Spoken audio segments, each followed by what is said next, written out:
Welcome to the Denver Coliseum in Denver, Colorado for the men's and women's USA Curling National Championships. We'll be covering men's draw number 4 this afternoon. 8 teams playing a round-robin tournament. 4-team playoffs. The winner of this national championship will advance to the 2023 World Men's Championships in Ottawa, Canada in April.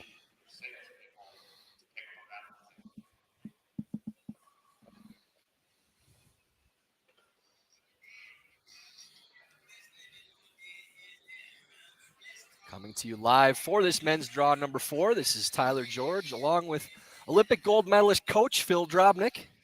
Second go in the booth with me. Welcome back, Phil. Thanks, Ty. Looking forward to a great matchup today. Here you see the standings through 3 games. Scott Dunnam alone at the top at 3-0. Danny Casper, John Schuster, Jason Smith all tied at 2-1. Corey Dropkin, Rich Roon, and Ethan Sampson 1-2, and Daryl Sobering at 0-3. Our feature game today, Scott Dunnam with that 3-0 undefeated record, taking on the 2022 Olympic team, John Schuster at 2-1. Here you see Team Dunnam lead Andrew Dunnam. We know him as Andy, of course, in the curling world. Second, Lance Wheeler, the local product. Third, Corey Klauser. And skip Scott Dunnam, coached by Bruce Klauser. And Team Schuster, alternate Colin Huffman. Lead John Landsteiner. Second, Matt Hamilton. Third, Chris Plies with the goofiest smile we've seen yet on any of these intros. And skip John Schuster, coached by Stephen Berklid. Good afternoon, ladies and Look gentlemen. around at the matchups today. Sheet A, Danny Casper and Ethan Sampson. 2 teams that have seen a lot of each other over their junior careers. Sheet B, Daryl Sobering and Jason Smith. Sheet C, our feature game, Scott Dunnam and John Schuster. And Sheet D, Rich Ruinen and Corey Dropkin. On Sheet A today, from Red Rocks, Phil, obviously, we're very familiar with one of these teams. We're going to try not to make it all inside jokes from our experiences with Team Schuster over the course of these 10 ends. But Scott Dunnam, having a great week so far, 3-0 record, the only team in the field without a loss. Yeah, not a surprise to see Scott Dunnam at 3-0. A great team. They spent a lot of time on tour. Had a decent run last year at the Olympic trials, and I think they're ranked in the top 50 of the world right now. And they had a great game yesterday against with a win over Team Dropkin, and then knocked off Team Smith this afternoon. So this is going to be a good battle between these two, and we've seen that a number of times when they've played each other. Yeah, I think this is a statement game for Dunnam as well. The 3-0 start with a win over Dropkin, obviously as good a start as they could hope for, but they get to 4-0 with wins over Corey Dropkin and John Schuster. People will have to take this team seriously as a contender, not just in the playoffs, but for the championship. Yeah, no doubt, for sure. I mean, this really is going to, a win here probably solidifies a playoff spot for them, just based on the teams that they would have played and, the successes that they've had. So it's going to be an interesting battle. Scott Dunnam, known for the soft weight game and has a lot of really good touch. John also likes to get a lot of rocks in place. So I think it's going to be really a battle of who can control that top of the forefoot. And Dunnam, Phil, a team that in past years, you always looked at them as somebody that could knock off any team in the field, but they just weren't consistent enough to be at the top. Still always a playoff contender, but didn't have the consistency to be in that top couple ranked teams. And maybe this is a turning point for Team Dunnam with this tournament. Yeah, it absolutely could be. And, these guys have worked hard. A little bit different look this year, bringing in Lance Wheeler as to replace Hunter Clausen from last year. And Lance, as we know, is from out here in Denver, is known for his sweeping. He's a great sweeper on the brush and really has brought a lot of energy to this team this season. And on the flip side with Team Schuster, the rough start with that loss to Jason Smith in the opener, and then Schuster with a great intern tap and an extra end to beat Ethan Sampson, who took down Corey Dropkin this morning. And then it looked like that game where Schuster kind of got right against Daryl Sobering this afternoon, or this morning, I should say, with a 10-4 victory. A team that obviously you expect to be at the top of the field, but once they get it rolling, they are slow starters, as we've seen before. Once things get rolling for Team Shuster, it's usually look out for the rest of the field. Well, it as much of a statement game as we said it is for Team Dunnam. I think it goes the same for Team Shuster, because once they get rolling, as we've seen in national championships since 2014, it's really tough to stop teams that Line John's to get here, I think. leading out Might there. be Chris, So, but go ahead, Chris. it's going Then to be this is a statement game for him too, to be able to come out and an important game. They don't want to go to 2 losses with Corey Dropkin Keep still pushing. on the forward, All right, Lance, and that's Danny good. Casper. Now we're 1 throw into the game, and I have lowered the volume on my headset for the mics from the ice, as expected. Always nice to have games where you have somebody like a John Shuster, and I mean this, that will give their own commentary throughout the game. So it's like having another person in the booth and somebody that knowledgeable that will talk through the game. We can just let it lay out for a bit and listen to them talk about why they're playing, what they're playing, and the thought process behind what they're doing. Yeah, similar to yesterday's game when we were able to do the Ruin and Smith game, being able to listen to Jared Allen and Rich Ruinen out there. We're going to have that same with John Shuster today, which is great for those watching at home. And one thing John is really good at is explaining what he's thinking and explaining what he's going to do. So it helps not only the commentators but everyone watching. Close.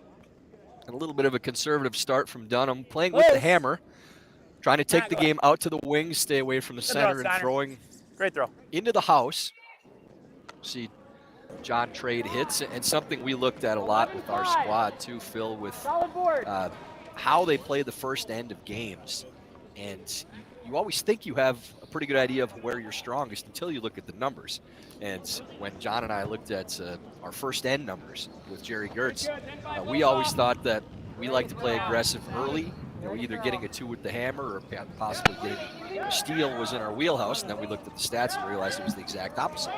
That the more conservative we played in the first end of games, when we blanked, we had a much higher winning percentage of when we actually scored, whether it was 1 point, 2 points, whatever it was. So John is well aware of that. I would assume that those stats probably play out similarly for this version of the team. And you see that now with trading hits with this stone in the outside ice. Yeah, and it's going to be interesting to see how Scott Dunnam approaches this game.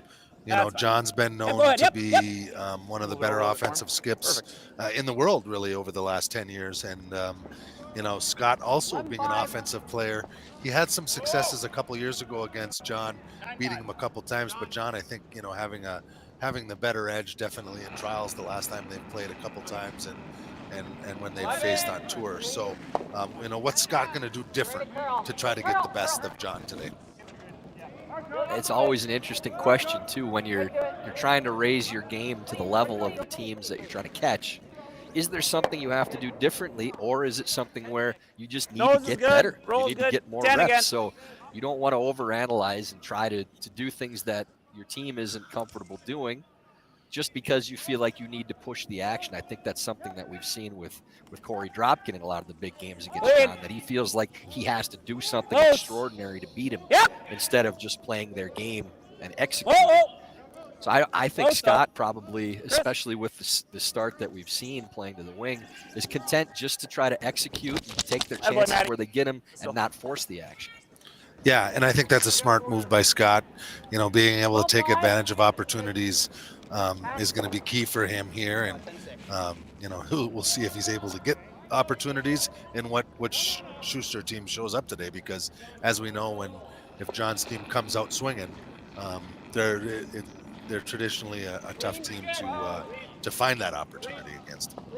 Nice hit and roll by Matt Hamilton behind the guard. Gotta make sure we give Matt his props. He's fully expecting that, knowing who's in the booth today. Yes. Phil, you've always been his biggest cheerleader when we would play.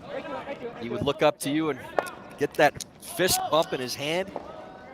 He would. Clapping, give him that fist bump back. Not good. That gets Matt going. He's not getting that from the booth today, though. No, he's not getting that from the booth today. Matt is very much an energy player, as everyone knows. He's become a household name over the last 8 years, and he really thrives off of the energy in the building and the energy of his team being on the ice, and that's been fun to watch, Nothing. and just elevating that side Let of it the game grind. as Matt Hamilton has done It's a great always job. Steiner anyways. It's grinding a little Outturned bit. It's draw always attempt by Steiner. Chris Plies. Just let it keep grinding. Very strange seeing Chris without 14-6. either a hat or really I long think you can hair. go at the end to bury it. Maturing in his old age now, I believe, Phil. All right, Chris. Yeah, I believe I was speaking with Danny Casper, and he said the same thing. He said, I don't know that I've ever seen Chris Plies play without a hat. And I said, yeah, that doesn't happen very often. Well, he's off to a good start without it, as that rock is completely buried behind the center line guard on the top of the button. It's a good start for Team Shuster, being able to get some rocks in some good positions and forcing Team Dunnam to have to make a couple of shots here early on. Cody Klauser trying to dig this out. Soft weight shot around the center line guard. Able to get at least a piece of it here. Move it open. Doesn't stick around, so I think you'll see Shuster go right back underneath that center guard. Shuster planning an attack here with his out-turn draw, which it sounds like you had thought pregame that this might be the turn that you can take that A little opportunity. tighter line, to but it's get a okay, I little think. better Berry on. Take a look. Yeah, Take a what look. we It saw looks with running the to noon me. game on this Looks sheet is hot. what we'd seen for most of the Still going tournament so backwards. far, that it curls more going towards How heavy sheet is it A going through? than sheet D. We had a Chris has 14. thrown this one hard enough Uh, that the Yeah, just curl even though not seems fast, I to don't be think. taken out of it. Huh? We did not see that for the 8 a.m. draw, though, Phil. That was the first time, I believe, this week that we didn't have a straighter side and a swingier side. They both just seem to be very straight, and I would expect, and I don't know if you've heard anything from the ice crew as of yet, that we may see these rocks sanded sometime soon before we get later in the week. Yeah, they know that we need to get some curl out there, and are working hard at trying to get that, make that happen. I think we mentioned it yesterday on the web stream that the building doesn't have ice in it very often, the Denver Coliseum here, and it's used for a number of other things other than some Disney on Ice and ice capades. It doesn't have the ice in it very often. So just trying to get through some of the kinks and being able to provide great ice for these athletes to be able to make a lot of shots on it. Nice double there by Cody Klauser. Also spins to the open, That so it's 10 not goes kinda behind the just T line, right behind the center guard. So this will go back to trading hits, and you'll see Shuster hustle to the I other think nose end is and fine. We can save roll a little two's time good. on the clock. A little bit of a missed opportunity there by Plies on his second draw. Got a chance to throw the same shot 2 times in a row and ended up coming a little heavy on that second one to really get a force out of this end. So John Schuster's first. In the first end of this 4 p.m. draw.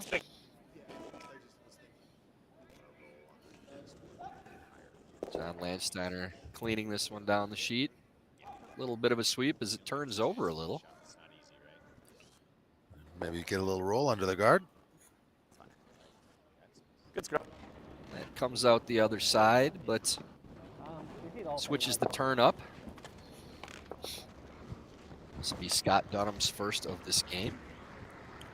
Scott's going to likely try to roll a little bit to the open here and just ensure his ability to get a blank out of this and just take the hammer into the second end.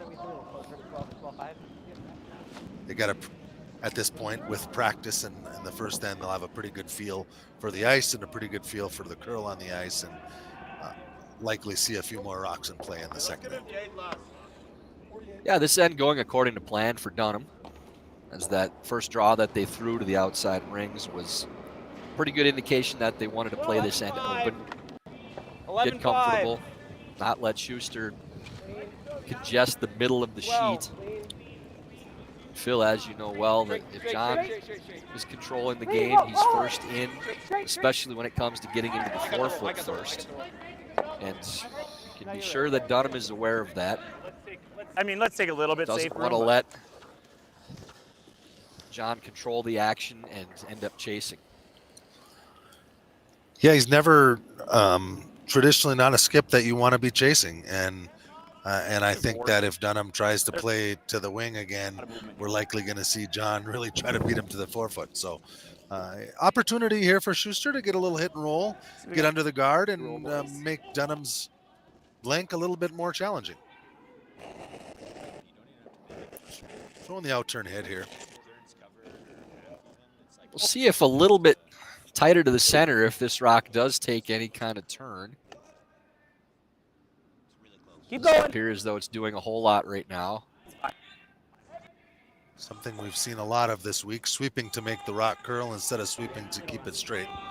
Yeah, with the way the ice has been running, very seldom have you seen misses on the narrow side, but a lot on the outside where teams are trying to carve and get those rocks to finish. So a blank attempt here in the first for Scott Dunnam. See with where that broom is, basically they're just throwing where they want to hit it. Scott playing his out turn. Peel weight.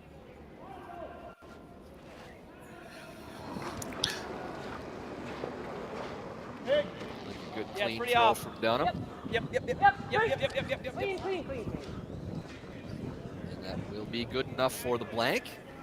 So Dunnam gets his desired blank in the first end. We'll keep hammer for the second. So the score after 1, 0-0, Dunnam and Shuster.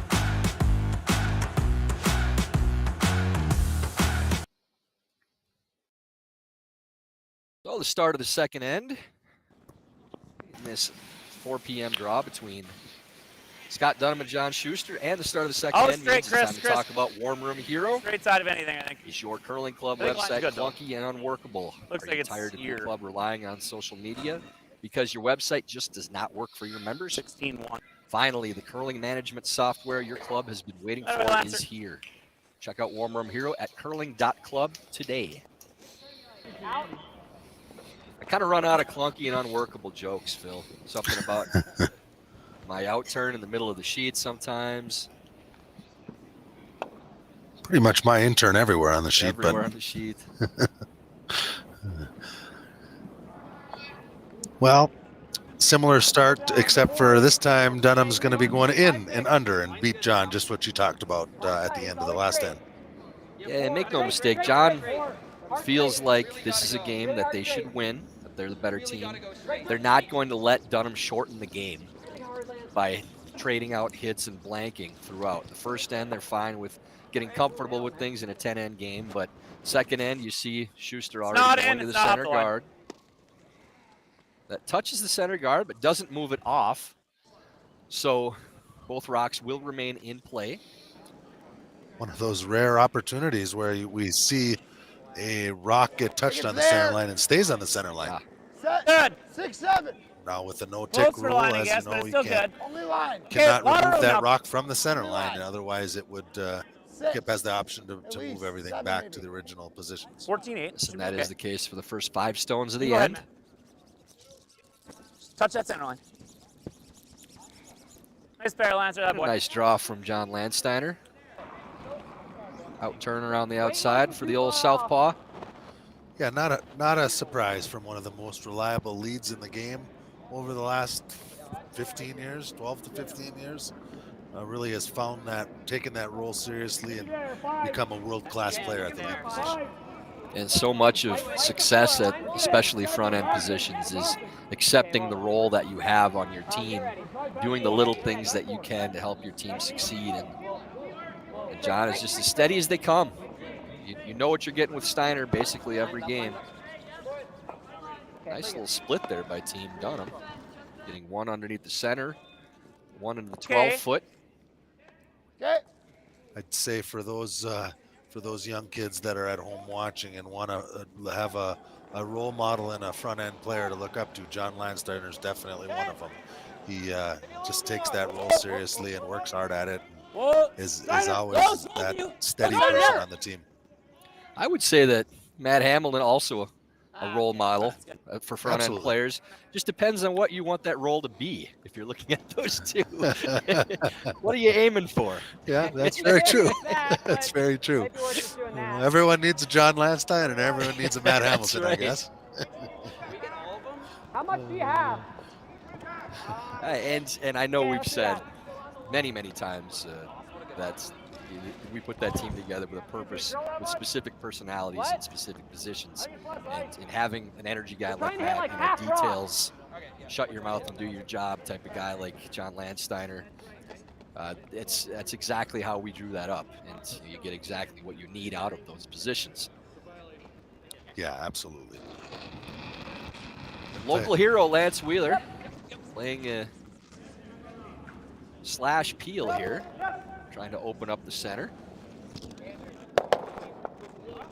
Ends up just herring that Just number one misses it. counter. Guard the red.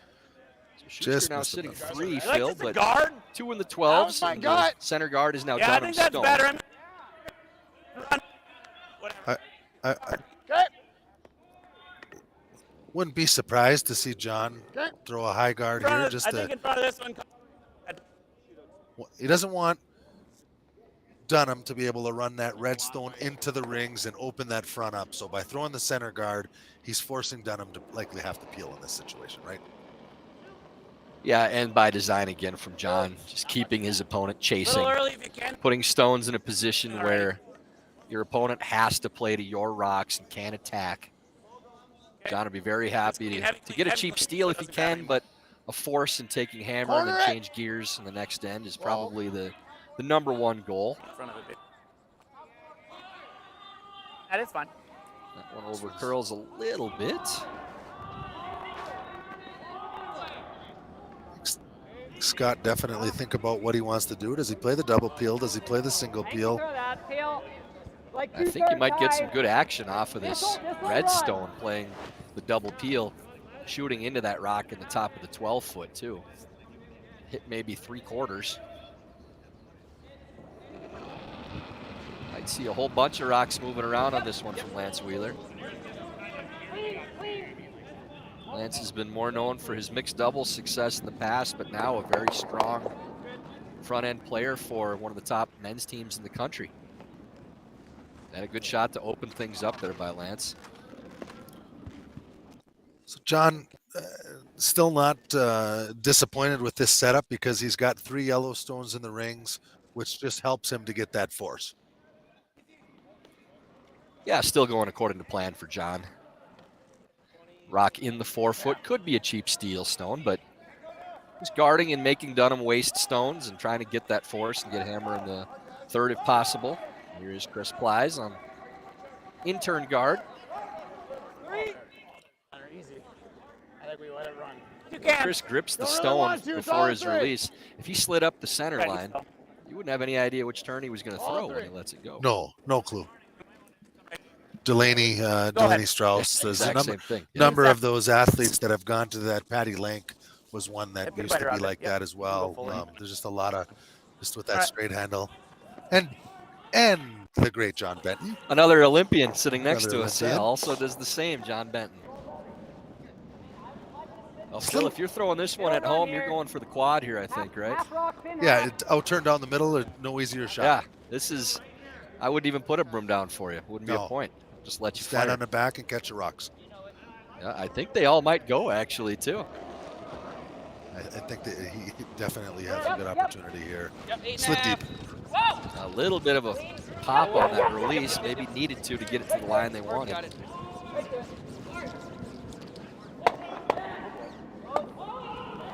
They do lose 2 of the stones. Sorry. definitely read that release out of his hand. Just got a little bit of a pop, and that's something we've seen this week, which has made those upweight shots very challenging. If you give it any outward motion, the rock just goes backwards, so it makes it challenging to get those rocks where you want to hit them. Schuster having Plies play the out turn hit and stick. Probably wants to roll in front of the other one, Phil, so that it doesn't leave a hit and roll on the number 1 for Dunnam. All right, that's good. That's what I think we'll see now. You like 12? An opportunity here for Dunnam to maybe force Johnny to have to make something and sneak a deuce out of this.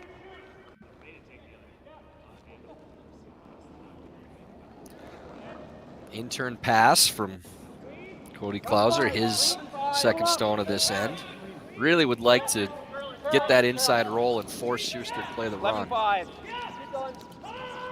Wheeler trying to get this to turn over and get the roll. And we're Even seeing get to nose. We're seeing that early, just them sweeping to make it curl instead of sweeping to hold it straight is just something we've seen consistently this week.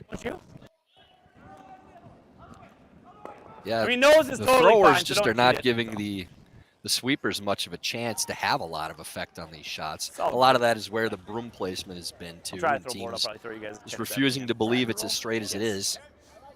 Nose isn't bad though. I mean, if he rolls under from us, And not nose surprising against to gonna be, traditionally on arena ice, as some of these players traditionally that play in slams and when they've played at national championships on arena ice, the rock will get quite a bit more curl than you'll see in the club.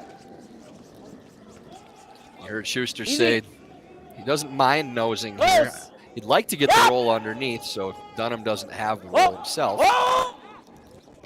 No! That's pretty good. And I like does that get roll. a piece underneath, so there is no roll for Dunnam. So that's mission accomplished for Schuster. Is there an opportunity to throw the out turn triple and get out of the end, or is he going to play the more conservative, get the rock off the forefoot and take his one? If it doesn't curl and you just make this double, we've got to hit this. Yeah, maybe a hair thin to get all 3 and miss the one in the 4s, but I think Scott's saying we know we can get either one double or the other and end up playing against the 2. Number 1 goal is to try to get the rock in the top of the forefoot. So that's one, if they don't clear it, Schuster will be able to guard and make any scoring attempt for Dunnam much more difficult. So double attempt on that rock in the top of the 12s and the top of the forefoot. Again, Schuster getting just enough roll that there's no hit and roll on the inside for Dunnam, so forced to play this shot. Scott coming with peel weight. Ready? Yep. Whoa! Whoa. Whoa! Yep. Other one. Going for the other double. They're having the audible. Good plan B, and that's from talking about it before the shot too. They were fully prepared to play that if Letting him. they weren't going to get the double on the rock on the top of the blank, 4. no. So It's just a good chance to steal. What do you think, guard or just give? I kind of like guard. Yeah, I can throw it here. He's got to make the double. You know what I mean? Ty, you're in these shoes. If we're just off center, he's gonna have to make a choice. If you're full, Try to listen to John. Probably I not know that we're full. getting a little bit of feedback on it. rolls easy. You're out there with Draw him, with John right now, and I think let's what throw are it you further. looking Let's give at? There's ourselves obviously you can throw the draw to the wing and get the I've- force, or throw the guard up. a shot. So yeah, I would throw the guard. You know, throw right to you in got front a of it. So. decent chance for a steal with that stone. If that was in the 8 foot, I think I'm probably throwing one on the opposite side, let him play against the 2. I mean, I see. But I The think point. if you Even throw then, one I in the don't mind open, you're running just into giving Dunnam Well, a it's pretty just, I could throw it on the free side of the look house at and a, just give him one. a hit and stick with I mean, we could throw it lot to of the. room to I mean, roll. the other thing we could do is throw it right to the side 4 foot so he can't nose either one. Like right there, yeah. So this is a shot that we played against And Kevin stay for Cooey one. It's no in blank. the Olympics, where the exact same Nah, scenario, he's- except that he's not rock gonna was throw it over inside another it, couple no. inches Let's off do the that. center line, and we threw that? the back of the Let's 4 go this foot way at it, I think. so that I guess. he either Edge had to draw four? the 4s Yeah. against 2, but he All right. had to roll in a little bit off think of the the speed stone should that look we good here, threw guys. on our last. And that's You what think? John's trying to do Still, here again. 20 So maybe thrown half 20 in the hits. 4 foot in the 20 back, or 25 even. so or even a little less than that. So they have to roll in a little bit to make it, but can't nose. and they can't nose the top one either. So this is the toughest score even clean it. opportunity they could give Dunnam. If you need our rock, we still have it. It's stopping. It's in the house. It's T. Curl it. Important to get the Curl, position Steiner. here. As Hard. you can hear, they're sweeping to make it curl. Hard. Keep going. That's good. Keep going. They really Keep like going, to get keep this going, keep off going. of that stone if they can. It's a little tick and does roll Right where to we're a trying to go. very good spot back there. Not a That's bad pretty much spot. perfect. And the reason that he's playing that shot is if there's a guard, Dunnam's drawing the 4-foot against one. If they throw one open, it's an open hit and stick for Dunnam. But throwing it in the 4-foot, now Dunnam has to decide between the slash, blank, or hitting the back one and trying to roll in for one because he can't nose and get shot. So Dunnam electing to play for the blank.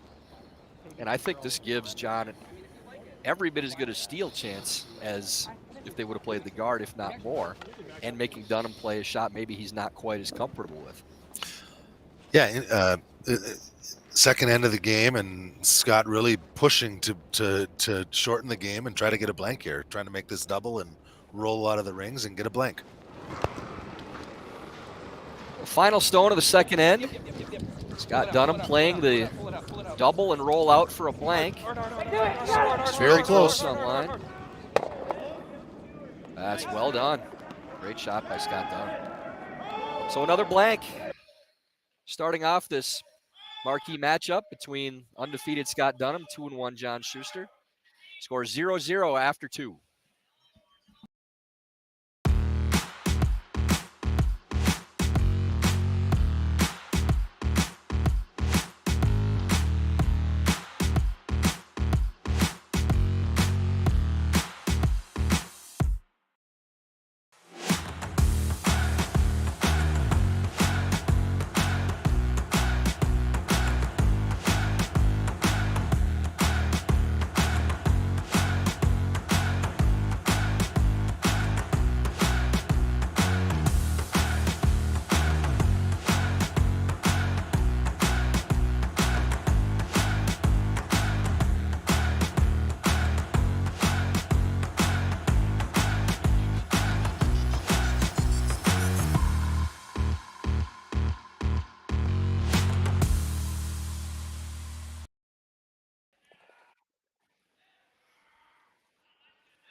So on to the third end, the 2023 Men's USA Curling National Championships between Scott Dunnam and John Shuster.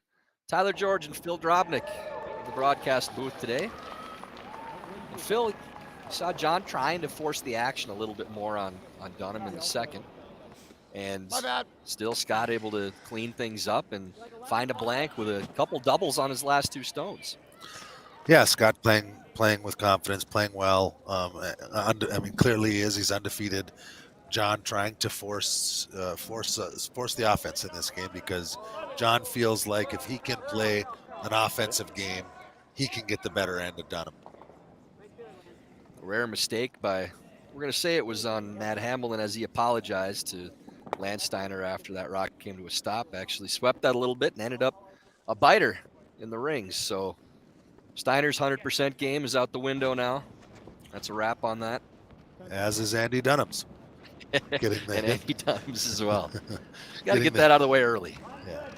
Hit and roll out there. So we're restarting this end, playing with 7 rocks.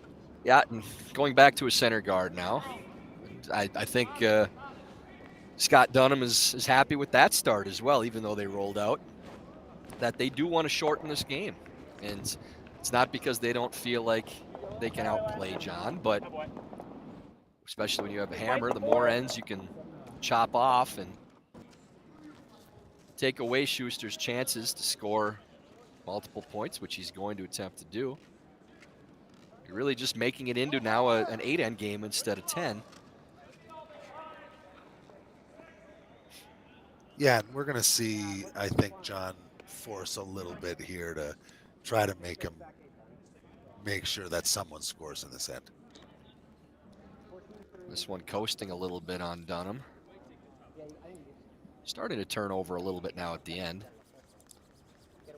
They don't mind being behind the tee as long as it's not back button. That is back 4. So John will definitely take the opportunity to play the freeze now. I thought maybe Philly, you'd see him hammer that one back to back 8s at least. So this freeze opportunity wouldn't be as dangerous for Dunnam, but it does come to a stop in the back of the 4s. Line's good. Yeah, an opening here for Team Shuster. Got to some room, force, but it force should the be action good. and All you guys. really wants to lock this Closer one line, on too. that rock in the back of the That's 4 pretty foot good. and Okay, line's good. put themselves in a control Little position curling to do, for the little end. curling to do. Hard! That is Andy Dunham Stone stopping in the back of the 4s. Hard! Matt Hambleton now playing that Good shot, Chris. freeze. Keep going. Keep pushing. Get to the Sweeper's button. trying to carry it That's to fair, get that's shot fair. rock at That'll hit. least. Pretty good spot in the top of the 4 foot. Yeah, good job. And again, with this type of call, Phil, that you see from Dunham, now he switched and changed his mind, but initially was calling for the hack weight hit and roll away. Now is playing the freeze, which I think is the correct call, but just the fact that that was where his mind went for that first call to play the hit and roll, again, shows how much they really want to keep this thing clean and stay away from the center of the sheet against John. Trying to bite the 4. Yeah, it certainly does. And, you know, I think he quickly remembered how challenging it is to make a hack weight shot out here and really control your shooter and roll the rock to a right spot. So we're seeing them sweeping to make this curl just to make the freeze here.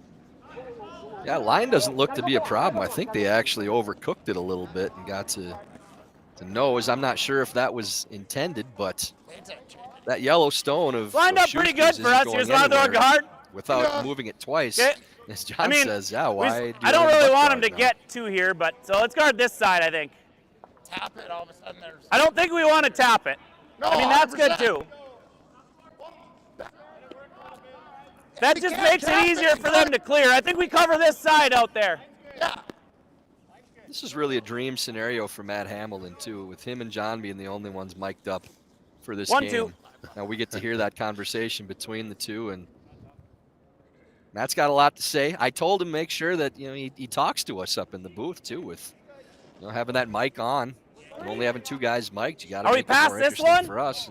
That's usually not a problem for Matt. If we are, we can Usually sweep not a it. problem for Matt or John. So it's yeah, it's a good situation let it come to down be then. calling. But Matt really At the important end, that center, they get want to to the get center this line. guard up here. 16-7. It should be 5 feet short of it. Oh, that's good. That's Right a on That the boy, full Matty. shot field. by Matt. Beauty. And we're going to see Scott walk up It'll be and throw the double peel. We'll see how many they can get moving. And another thing to keep an eye on too, Phil, is in the past, and I noticed this especially after I left the team and was following along, is they tend to get a little bit impatient when they play in games where it's an opponent that is obviously trying to keep things open and doesn't want to trade blow for blow with them, playing a draw game or getting a lot of I like rocks in that play, spot a lot. that John would force the action a little bit more when they didn't have to, instead of letting it come to him. But this type of approach, you can see now John's not concerned with the 2 early blanks. He's just trying to get a good end set up, get a steal, get the hammer, and then score 2 and not overextend and give Dunnam an opportunity Line's to score good. more than 1 point. Line's good. Okay, Steiner, you're going to have to finish then. Outside of Columbia. Oh, it's Looking to going make good now. this Keep one going. curl. They want to Butt touch up to the center line. line and be right on the Columbia logo. Keep going. Keep going. A little more. That's good. That way, Chris. Good call. Good patience by John and buddy. Team Schuster here, too. They're very happy just to leave this as is. I still think it's that. Looking around at the other sheets, Danny Casper leads 1-0 over Ethan Sampson in the third. Daryl Sobering and Jason Smith trading 2s. The first 2 ends on sheet B. And on sheet D, Corey Dropkin leading 2-0 over Rich Ruinen after a blank, and then a 2 in the second for Corey. And a win that Corey really needs to get there too, Phil. At 1 and 2, drop to 1 and 3, you're probably looking at having to run the table afterwards. Still has not played against John. So getting to 2 and 2, they feel like they're still in pretty good position. But 1 and 3, that's an uphill climb. Yeah, that's a long road. The that only they don't issue wanna is be that they're facing. shot. Kind of a rivalry there between Andrew and Rich. I mean, if They're you just were to teammates freeze last this in here, if couple it years, moves an inch, we're being shot. But I able to think play it might against just be each other. freezing in So, here. I have no doubt that after a couple losses, that Team Dropkin will be raring to go in this game and be firing on all I think cylinders. 50 we can sweep in there for the high side. We did hear from John there that believes that Dunnam is shot rock. So they may need to move this at some point, and I think that's the plan right now. Only playing maybe T-weight, they barely want to move the stone. 4-5's good. But even Line should just be good. touching that rock with a freeze Go ahead then. We gotta will go. get Go ahead. shot rock for Schuster. Hard. No, line's good. Keeping position on these rocks is important. Hard. Hard. Sweeping Gotta go. just Go, to go. try Keep to going, get it Curly. to that stone and move it just a tiny bit. There's no shot. Beauty. And now they're shot rock. So that's by design exactly what they wanted to do. Well thrown by Chris Blas. Great situation there for Team Schuster. But Dunnam has a run in there to blow this up and get rid of a number of stones right now. You can do it like that too. Yeah, he's almost assuredly not going to be shot rock after he plays this still, but with 3 stones left in this end, really want to move them around now and give yourself a chance to score with your skip stones. So important shot for Cody Klauser here. Really wants to make contact with those stones in the house with this run back. They're on it right away. Now this is hooking a little bit.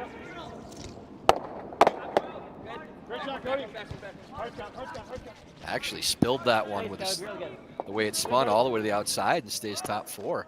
Got a lot better action than I thought he'd get on that stone. So. Yeah, I don't Yeah, think he it's gonna go definitely much, did, to be honest. but did There's- leave Yeah. the red rock. I mean, we saw half what I threw. exposed. I guess I threw 10-6 Allows and it John still an curled a little. opportunity to come in If we and didn't curl lay that, 3. nose, nose. But no doubt Dunham's happy with Guess we that. They should've carved opened up the Chris a little harder. 4-foot and That was a great shot, though. are in a pretty good position here. Hack. Can hear John even Try to be saying good that was a hack great for shot this that to, he like, made not there overthrow on the this. run. Run. So. All right. Try not to overthrow this hack weight. Get as close to the nose as they can. Get the stopwatch out. We'll get a time on it. He's looking for 12.5. Looking for 12.5. Right around hack weight. Both you Good close. piece of that stone open. Looks like it's on a pretty good line. Easy. Keep going, son. Through a 13. All the way out, Matt. All the way out. Yeah. Which Wow, is look at probably that. why that rock didn't leave the rings. Yeah. Still pushed it out of second count. Schuster is sitting 2.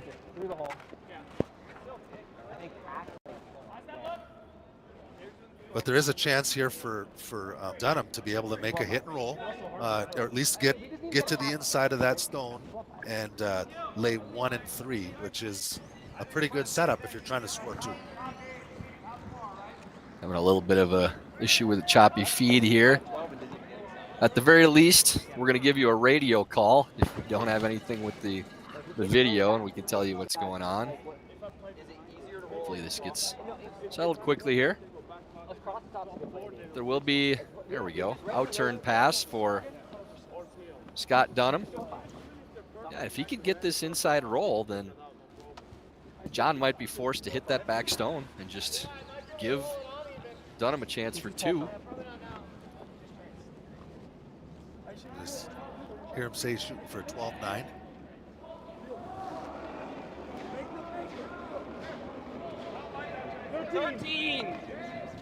Little bit of a pop on that one too, Phil. Pretty down. That Down weight weight'll should help him. get some curl. Back 8.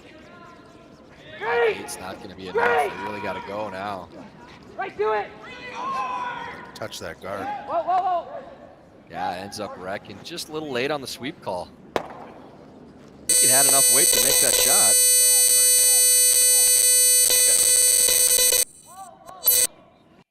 You know, Ty, one thing we see when the rocks aren't curling quite as much as you want to, we'll see things like that happen where I mean, Skip's really we could trying, tap or it. players really trying to I mean, make it's take the line things between, happen, even if we throwing tap it it on the lighter inside, sit here, to you try know what to I mean? force it to curl. Yeah, and sometimes ending up a little late when it does take that turn. And just waiting so long because you don't believe it's going to go. When they actually do start curling, you'll get a little bit of hook. So many of the shots that we see is with that Little outward inside momentum attack. just not coming back. So discussion here is to throw a guard or to come in and throw a tap. Yeah, there's not a ton of risk either way. You know, if Scott we threw tap it this on the one, nose? or sorry, if John threw this one to the boards right now, there wouldn't be a whole lot of opportunity for Dunnam to score more than 1 point. So I think the guard's probably the right shot. Make him throw that draw. And it's always good to make a guy throw a draw after he's thrown a bunch of hits in a game. Right. I don't know if This brings Dunnam's Steal thrown 2 a into draw play. yet. As John said too, this does bring a steal of 2 into play. The other option would be to tap that stone and roll underneath the center guard, but you have to tap it all the way to the back of the 8-foot to make it worth it.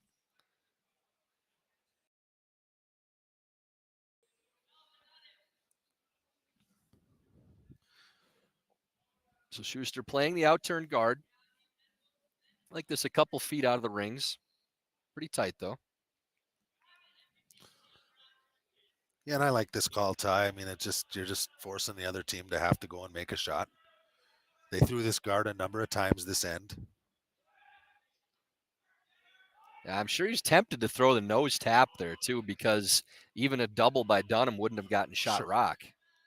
He is actually tapping. He is though actually now. tapping. Yeah, you're right. Now, that's really good. Makes the draw a little bit tougher. Thought I saw him point up for guard as well. I did too. I thought he called the guard. Great. Yeah. Either way, great shot. The line is the important piece there, right? Yep. Getting the Yeah, line there. you have them playing against 3 instead of 2, and it's a little bit less house to throw to now that rock's in the 4-foot as opposed to the 8s. So very good result. And Dunnam will be drawing against 3. Needs full 4-foot. In-turn side. Should see a ton of curl here. They're taking enough that they're making sure they're getting by the guard no matter what. The number I heard him call for was a 14-7 is what they're shooting for here. I wouldn't throw any more than that. Let your sweepers have a chance here. And the straighter side definitely got a ton of rotation on this stone too. The sweepers like the weight. It's always Carl. It's always you. Gotta move it. Gotta move it. 14-7 threw the perfect weight. Exactly the perfect Starting weight. to curl. See if they can get it to curl enough to get shot. And well done. Great read by the sweepers. So Dunnam takes his point. Big draw against 3. After 3 ends of play, Dunnam 1, Shuster 0.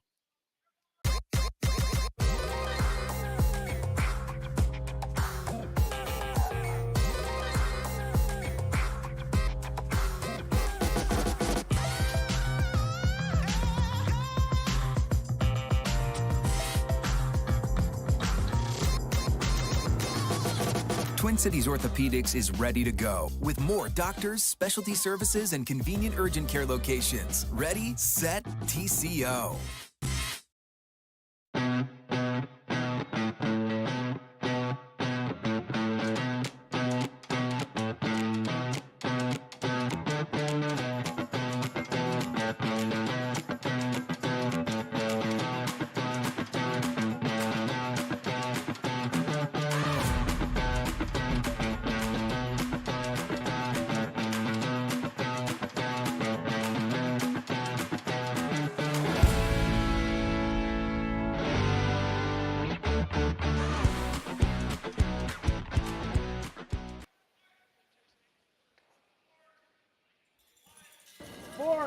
Early as you can. It's always straight. It's always straight. Go for sure. So we're back to the action here, starting the 4th end. Dunnam with a 1-point lead over Team Shuster, and Team Shuster getting the hammer for the first time in the game in the 4th end. Dunnam wasting no time going into the house. Again, trying to keep things as simple as possible. Shuster going to the corner guard. John Landsteiner's out turn. All right. I like both those numbers. So John's going to definitely try to force the play to the sides of the You guys sheet, judge. take advantage of Perfect. spreading the Probably game here, play I out think, to be able to height-wise, put as far 2 as we're points going up. here. Yeah, it's straight though, I think. I think it's curling plenty. That's fine where it is. That's good. That puked A hard. good corner once again by Steiner, and center guard being played by Dunnam. As much as they want to keep things simple, they also want John chasing their rocks, so as opposed to a second rock in the house. Center guard will make John have to play to those stones and either dig something out with soft weight or make some kind of run back if this guard is placed well. Line's good now. It's always straight. Line's good. Yeah, and a good guard in these situations makes it real challenging because these soft weight shots aren't that easy out here. Wheeler just cleaning this into a tight guard. That's a well-thrown stone. And a pro side of that guard too, Phil, is that they're leaving the outside of that red stone open. So if John ever did try to dig that out, he'd be rolling to a wide open area, not rolling towards his own corner guard. Yeah, executing that shot perfectly, Andy Dunnam, forcing John Shuster to have to play the freeze here.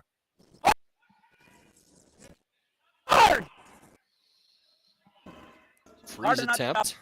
Looks like it's going to click this guard and roll open. Another tick that never moved the rock off the center line. Center.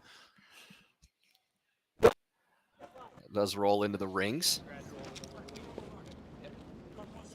Dunnam happy to hit this stone immediately and try to roll in a little bit.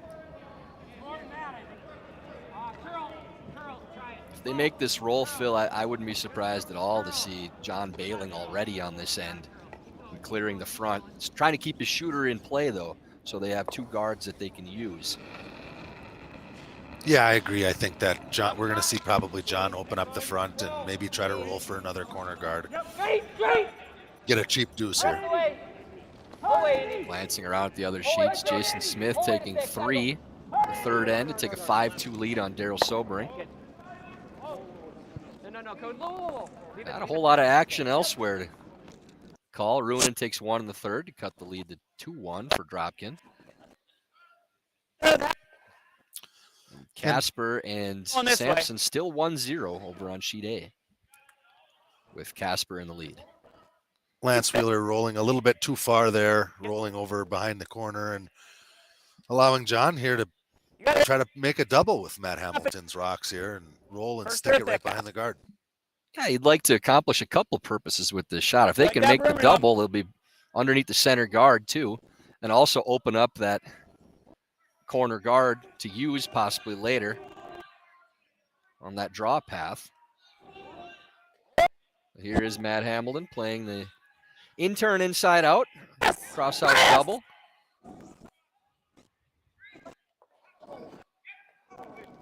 And goes by the back of it, so now Dunnam will be able to attack once again and come into the house. This spot goes pretty good. Calling for top 8. I think they'd like to get this all the way buried, Phil. If they do stagger it, if they do get a Christmas tree, then they probably can slash and lose all 3. I don't know if that's the case if it's completely buried. Yeah, I think it'd be a good position for them to get it right under there and try to avoid John being able to open everything up with mats. Important position here and where they finish this stone too. I like to bump this a little bit. It's still Take this pretty double. open for Shuster. Yeah, Nose, once again, a but rock then not quite curling their up shot, to what obviously. it was expected. A little heavy on it. Can they guard this all in? It's now it makes them make a good. I think Yeah, what John's you got, thought Matt? process there. Didn't really want to go to playing the run because if That's they right, don't you only make need it, half to make the Dunnam double. can throw up guards the rest of the end. They really Right. got to make a play on these 2 rocks on the top of the on the button. Yeah, this will be a double attempt here for Hamilton. About a thick half to clear both of these. Clean. Clean. Doesn't How look about to Matt? be any problem here. Both go out very easily. Nice shot by Hamilton. I have to say it's heartbreaking though, Phil, that it appears as though we've lost one mic for this game, and it's Matt Hamilton's. So Matt's time to shine on the mic for the feature game, right out the window. If we listen closely, we can probably hear him. Yeah, that shouldn't be a problem still. So Dunnam trying to get this one right in the top of the forefoot. And Scott's still keeping John, following his stones and chasing. Despite the fact that Matt makes that double, Dunnam's still able to come back into the house and underneath the center guard. This one maybe a little deep. Go here. That's okay. 4 to be shot, basically. I think if I'm John, that I is wouldn't like going all the way back to that stone in the back of the 8-foot if you're playing the draw. Just because that it's a red stone that you're going underneath, you don't want to leave it open enough that they can play that run. If it's on the top of the button, they're probably playing a freeze on it too. I think John's best chance of scoring multiple points is going all the way back to that rock in the 8s and daring Dunnam to play the draw to the top of the button. Yeah, I don't Really disagree easy with that. You really want to force we'll Dunnam into freeze having then. to make Stay a close, both of shot you. here, a soft weight shot, right? I know, but I'm just trying to get the line That's right. the best Whoa, Sanders opportunity not. is to probably lock this one on that back red one. It looks like that's what they're trying to do Maybe now it's theirs. too. Maybe a little more. So. Sanders, stay ready though. High's better The than line is good for the freeze, just can't bump. good spot. That's not a bad result at all. Pretty good spot, though. Dunnam not even questioning it. They're going right back to the yellow one. That's okay too. And that's a safe play for Dunnam if they do that. A more aggressive play would be go to the top of the button. Top of the button would give Shuster an opportunity to play a freeze on that one and totally control the angles for the end.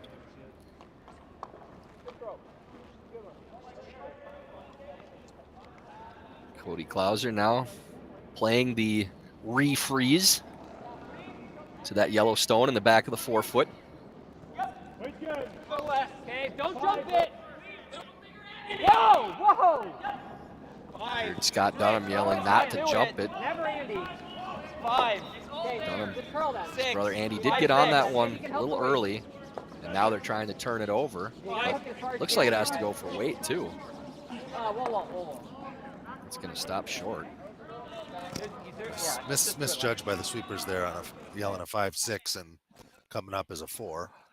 Yeah, with the communication when they yelled 5-6, then Scott told them off. Yeah, I think full 4 is fine. Let it I mean, curl first, but didn't have the weight to get there, so ends up top 12. And now an opportunity for Shuster to attack again and take that position in the top of the 4-foot. Applies with the out turn draw.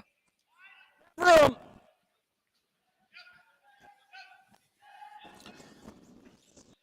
Trying to see if they can get this side to curl. Yeah, not seeing a whole lot yet. A lot of heat. Stay with Looks it. like a lot of weight too. Stay with it. It's grinding. Looks like it's going to be at least in the back of the 4-foot. Okay. So an out now for Dunnam.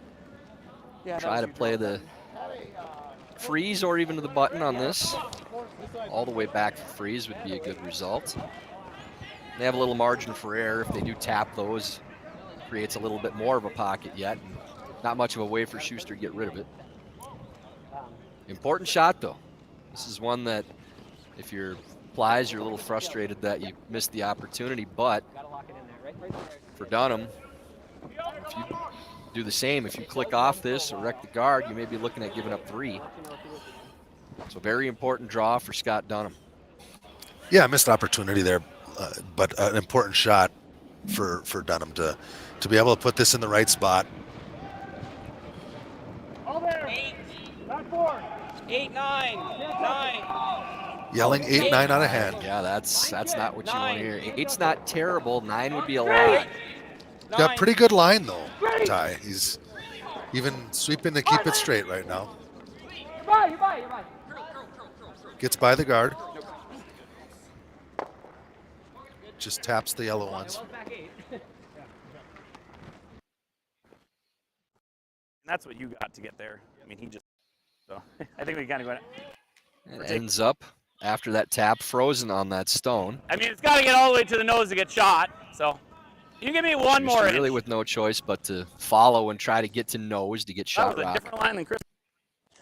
Whew, that was middle 8. I heard they were doing that though. So as far as like throwing them tight and mulleting them down there. All right. We got to get to the rock. Good conversation there relatively with close to John nose and from John the rock, so in the hack. 10, 15?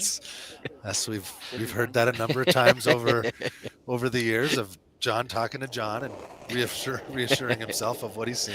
That's good though. That's good for him. He's running through the ice and reaffirming it in his own Line's mind great. too about where they took the broom and where Dunham did. Line will be good. It shows you Line's that getting a little these tight. details do not escape John. He Hard saw line! exactly where they put it. He knew that they were playing a tighter Hard line, line. go! This one turning over a little bit. By Hard! clicks and rolls Just to the kisses the open. guard. Just maybe a touch light on that one. Maybe they swept it end to end. Is there any risk at all in playing this intern tap, Phil? I mean, if you don't make it, it might open up that draw. And John's going to have this tap here regardless, but I don't think that red stone is going anywhere right now.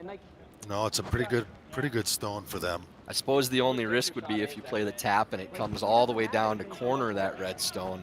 Now John can run the yellow one in and maybe lose all 3 of those reds. Take away both just by doing that. Okay. It's basically the draw the button, right? Yep. I like the same weight. Looks like they are playing that tap though. I mean, I think the one other risk to point out is if it were to hang wide and you were to leave a little in off for, if it were to hang wide and roll out and all of a sudden you're leaving it in off for 3. The shooter rolling wide, yeah. Shooter rolling wide and, almost tempting John to make a thin in off for what would probably be 3. So yeah, this is all about where this rock ends up. If this taps to I take it back. top full 4, it's a great shot. If it ends up tapping to the button and angles on that red stone, John may be able to play that slash in with the rock in the top of the 8-foot to lose both. Touch board. Yeah, back line. Again, another spinner from Dunnam out of hand. Back 12. Keep going. I Counting think- rotations here. Keep going right in there. Get that shooter out. And almost exactly what you talked about there, Phil, but they did roll it far enough. On the clock. I think it's worth a try. Oh, we might get something fun the here. same one I just threw. John's eyeballing that around the world, coming off that winger. Does not play it, but would have loved to see that one. Probably He's looking at playing off draw of that button. red rock in the outside 12s into his own in the back of the 8-foot and come back up to hit that stone. Angle's not quite right for it though. Yeah, Dunnam a little fortunate he was heavy there. If he was a little lighter, he would have definitely could have popped over there. And 4 or 3. If I dead nose my yellow. I thought that maybe, but you gotta just chisel that red. But it's lively enough. If I fired a dead nose run on our yellow, do we get 3 if my shooter stays? Play it, John. Let's see it. I mean, it's probably every bit as makeable as this right now. And is there any danger? There's no danger of giving up 2, right? Okay, let's do it. All right, Center we're going to get a off, circus Chris. shot. So he's trying to run this Yellowstone back Dead dead nose, on yeah. the nose. It's He dead thinks that he can get Fade low, eh? enough action off of that rock on the button I try to not out get the it. opposite side of the Even if I house. were to dead stick it, we still So score. this will be peeled, dead nose, and as John said, if he did dead stick it, he still scores one anyways. Ooh, baby. So dead nose, ooh, little adventure out of the hack on that one. Yep. Heard an ooh baby from Hard. John. Whoa, Slipping it. whoa! it's close. Anywhere. Yeah, didn't get the action he thought. Guess we were wrong. I didn't think that was really going to go either. I usually trust John on those, but I should have came down and looked at it. that really That's didn't exactly get where any he had to action hit at it. all to If shoot out that side, and he hit it exactly where he wanted to. Yeah, I actually thought they were playing it the other way. Oh yeah, Trying to hit. he was playing nose the whole way, as he said in the hack, I think so. So Dunnam ends up with a steal The fourth end to go up 2-0 on John Shuster. The everyday person may not aspire to be a professional athlete or an Olympic athlete. You may just want to be the best person you can be. You just may want to sleep better. You may want to feel better. Thorne has many products that can support all of those things. So it's not just about performing or running faster or jumping higher. It's those little things that go into having a higher quality of life.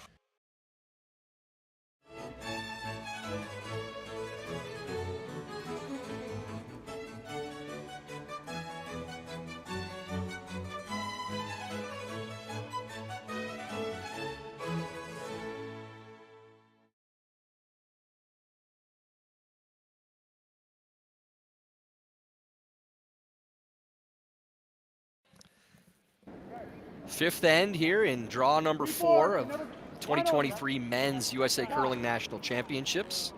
Tyler George and Phil Drobnik in the booth. And Phil, I think John may have just gotten a little greedy on that and thought there was a shot there that maybe wasn't.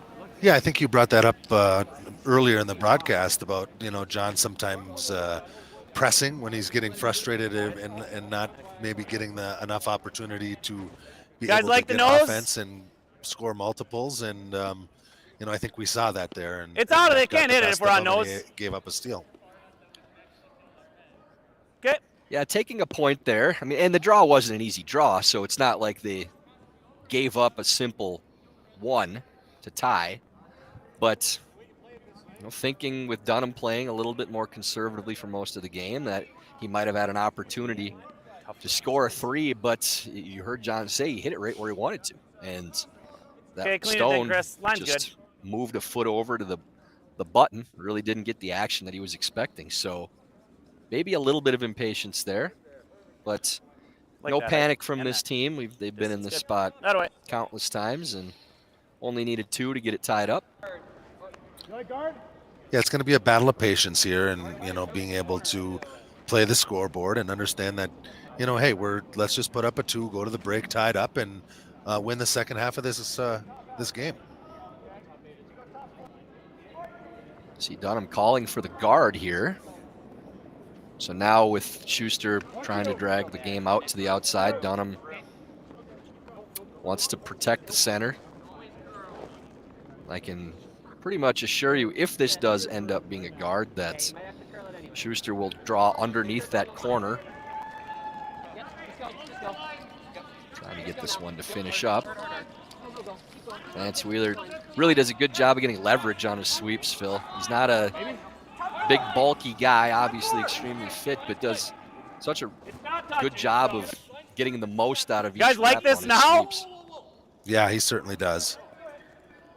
John, yeah, even if you roll in, it's fine. Keeps going back to the center rock, and he wants to get rid of that. Doesn't like that rock there. Yeah, I don't mind this one this time because you can hit that and roll over to the wing, and now you have a center guard for Dunnam that's not on the center line. You have a corner guard that you can use, and Dunnam will have to chase this rock if it's biting on the outside. So John's looking to score with thirds and skip stones using those guards. And the center guard too is high enough that you can get under it fairly easily. So hard to stay. Really needs this to stay in the house though for that to work. Yellow one is going to hang in the house, and the red one is just going to get to the back. That's almost ideal for Shuster, actually, with that rock stopping back there, the red one, because if they do play under the corner guard and leave a piece open, it could play into a jam. That rock's never going to hurt John. So I think John's pretty happy with the start to this end.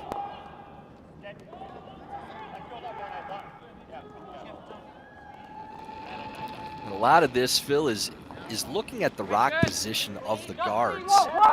And your first instinct down by 2 after throwing that corner is to throw a second corner or to come under your own. But removing that stone in the top of the 12s, taking that danger stone out of play, rolling away, John knows that he's got rocks he can use throughout this whole end. You don't need 3 guards to score 2 or 3 points. Sometimes you only need 1. And he does have 2 that are usable, and that center guard isn't a threat to him. That's why he wanted to move that stone on the center, because that was the rock that could hurt him the most in this end, and he knows that his opponent is going to have to chase that rock with that 2-point lead. So exactly how it plays out. Dunnam hits the outside stone, and Shuster goes right under the corner guard. Yeah, this is a good situation for John and a great opportunity to put up a 2 here at the break. Easy, Chris, a little bit. No, Steiner. It's really All we come need is down full 12, easy, to right off. maybe not executing draws No. perfectly and putting them in the right positions for Team Schuster Attaboy, Matt. early in this Beauty. first 4 ends. So important that they do that here, and Matt does that in this shot. I have to say I enjoy doing John's games because I feel like I'm skipping the game with him on those shots. You know, I know exactly he's playing that, play this, they hit, he goes under the corner. I can see the end map out already with how he's planning on doing this, and you know, it's a testament to John too that he sees exactly where he's going to go to set this end up already. And he knew exactly what would happen if he played that shot. He knew which rock was the most dangerous. Dunnam playing the run with Wheeler Stone, and really well thrown. Great run back by Lance Wheeler. Yeah, very well executed. One, huh? Put himself in a real good position where now all the red rocks in play, or all the rocks in play are Full red 8 foot, stones. guys. So when they're playing these run backs, they're going to be playing them with their own stone, which is always nice when you're able to do that. And this would be one, Phil, like the again, line. where I wouldn't mind at all if this ended up back 8s, where with how high that guard is, let them chase that back there, but don't let them play the run. I don't think it's Chris. Yeah, absolutely. I mean, the farther distance, the 12. better, right, in these situations. Come on, boy. So I'm just going to get to top 12. It is shot rock. I think I like it. Going to leave a short little run back here for Team Dunnam. And Cody Klauser having a solid game so far. Too much with Just looking at dead beak for this run back. I think we'll see a little bit more controlled throw here, maybe not peeled if I heard him correctly. Yeah, this looks like just maybe a normal pass. I think you heard even 10 on that throw, so a little less than normal. Back it up, Lance. Gotta go. These run backs have been one of the most challenging shots on this ice this week. Nobody's really found a weight that they could feel comfortable in making them, because if you throw a little bit more weight, they tend to back off. Top, if you throw a little top less weight, 4 foot. they tend to curl, just like that one did. I think Top the side of weights T-line, guys. I would throw for these shots based on how we're seeing them run is probably firm, because these peel weight shots are taking that solid fade, but normal and less, you still do get a little bit of finish on a clean throw. So if you throw firm with a clean throw out of hand, I think it's just going to hold that line exactly where you put the broom. See if these teams talk to their coaches at the break and make those adjustments. Line's still good. Matt, take over. And Lance. this It's is straight, though. It's straight, though. Straight! Staple of John's game, too, when he's trying to score multiple points. That they're just fine with having their opponent play run backs. Because eventually you miss one, then now you capitalize. And great position here for John. Double looks a little thin. You have about half of this outside one. You see Dunnam actually signaling possibly for the slash on the corner to open that rock up and kill the one on the top of the house. Pretty good situation here for Schuster. Dunnam talking about playing the angle run in, not opening the side up and killing the Yellowstone. It's the ideal result if you can make that shot. You open up the #1 counter and kill that that yellow stone in the top of the 12 foot. Replace it with your own red. It's the best result, but it's the most difficult shot of the bunch outside of playing the thin double. Downside definitely is if you don't execute this one and connect with one of the Yellowstones, is that a 3 is back in play, or in play in this end. They are going to play this slash. So they're thinking worst case, they're opening up the number 1 counter, but really would like to clear that rock in the top of the 12-foot and try to take 3 out of play. Just playing firm again, if we heard the call right. Off right Little away. pop there. Straight. Good.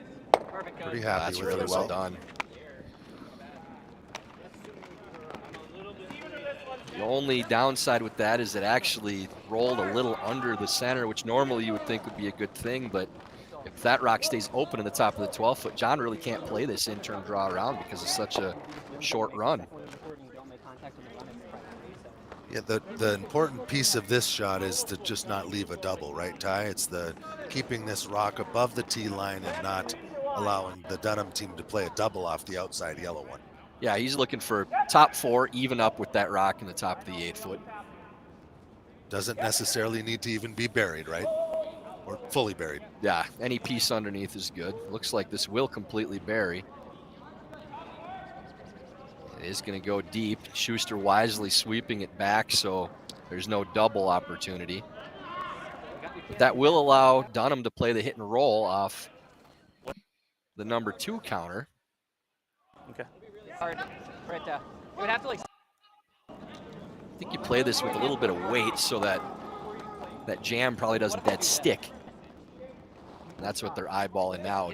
If we do dead stick this, does it outcount our other 2 stones in the house? Like that. Yeah, I just wonder, Ty, if maybe it's not safer just to play the rock and that plies just through and hit and roll. And the most Schuster's ever getting is 2.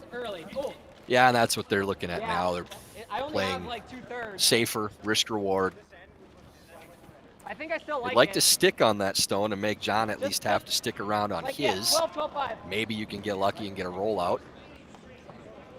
Main thing is just kill this stone. As you said, Phil, there's no opportunity for a 3-point end if they take this out. Because even if John makes a perfect draw and there's no double available, you hit the open one, you give him 2. Right. And by playing the hit and roll, if he played the hit and roll and doesn't get shot, John dumps another one under there, and 3 does come into play. So good call here by Team Dunnam. Wise choice and being able to just 11. play the scoreboard here. 11. Straight. 11-5.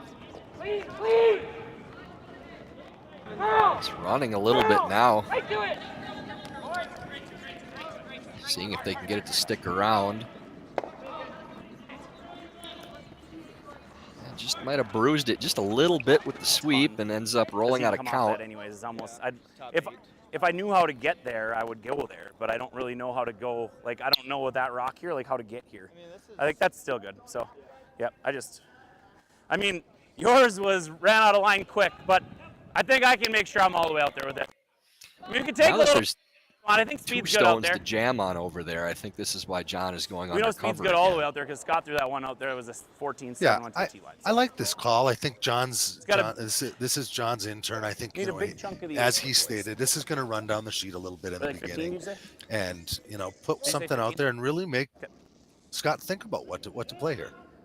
Yeah, I think he was talking about if he did throw to the wing, it's kind of difficult to get there to get shot rock because of where that center guard is. You have to clear that and still get to the 8-foot in order to be shot. So We are out might as well further just than play any the rock, shot. so just stay with we just it. played. All we need is 8 foot. Got Still a lot running, of coming hasn't down to turned do. yet. Now starting to curl. A 14-2. Looks like they're going to choose to go back here. No probably, double, that's all. right, Ty? Yeah, it's right in between right now. Well, ended up fairly good. Yeah, it stopped just in time, so Dunnam can play the hit and roll. Put that rock in the back of the 8s, biting the 8s. Now he doesn't have to be concerned about that jam. So he can play aggressive at this roll. And you could play weight at it because if you do get the flat roll, Phil, that stone in the 4-foot that Schuster has can actually help you. Yeah, I think absolutely. that should stop that roll a little bit. So really want to have an aggressive go at this shot, and with that broom, it certainly looks like they are.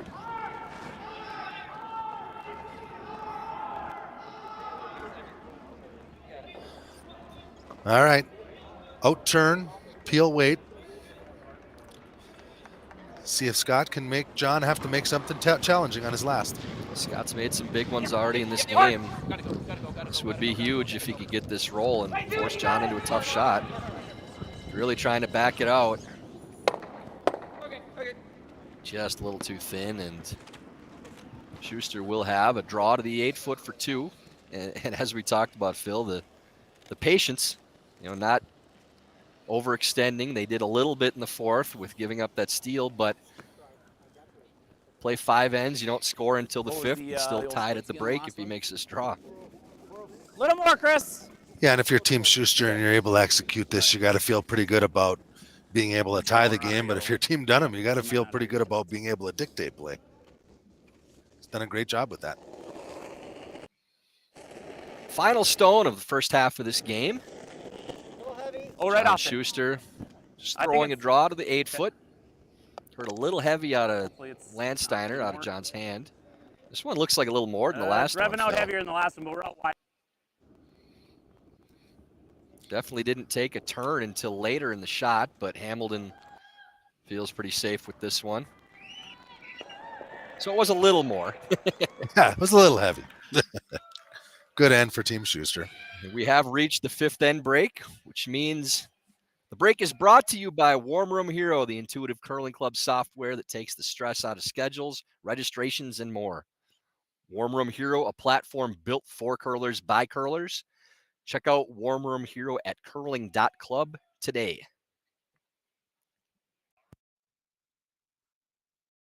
Let's say you're in high school and there's a sport you like, but sometimes you think, it might be cool to try a new sport.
Twin Cities Orthopedics is ready to go with more doctors, specialty services, and convenient urgent care locations. Ready, set, TCO.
Start of N6 in our feature game, the 2023 Men's USA Curling National Championships between Dunnam and Shuster.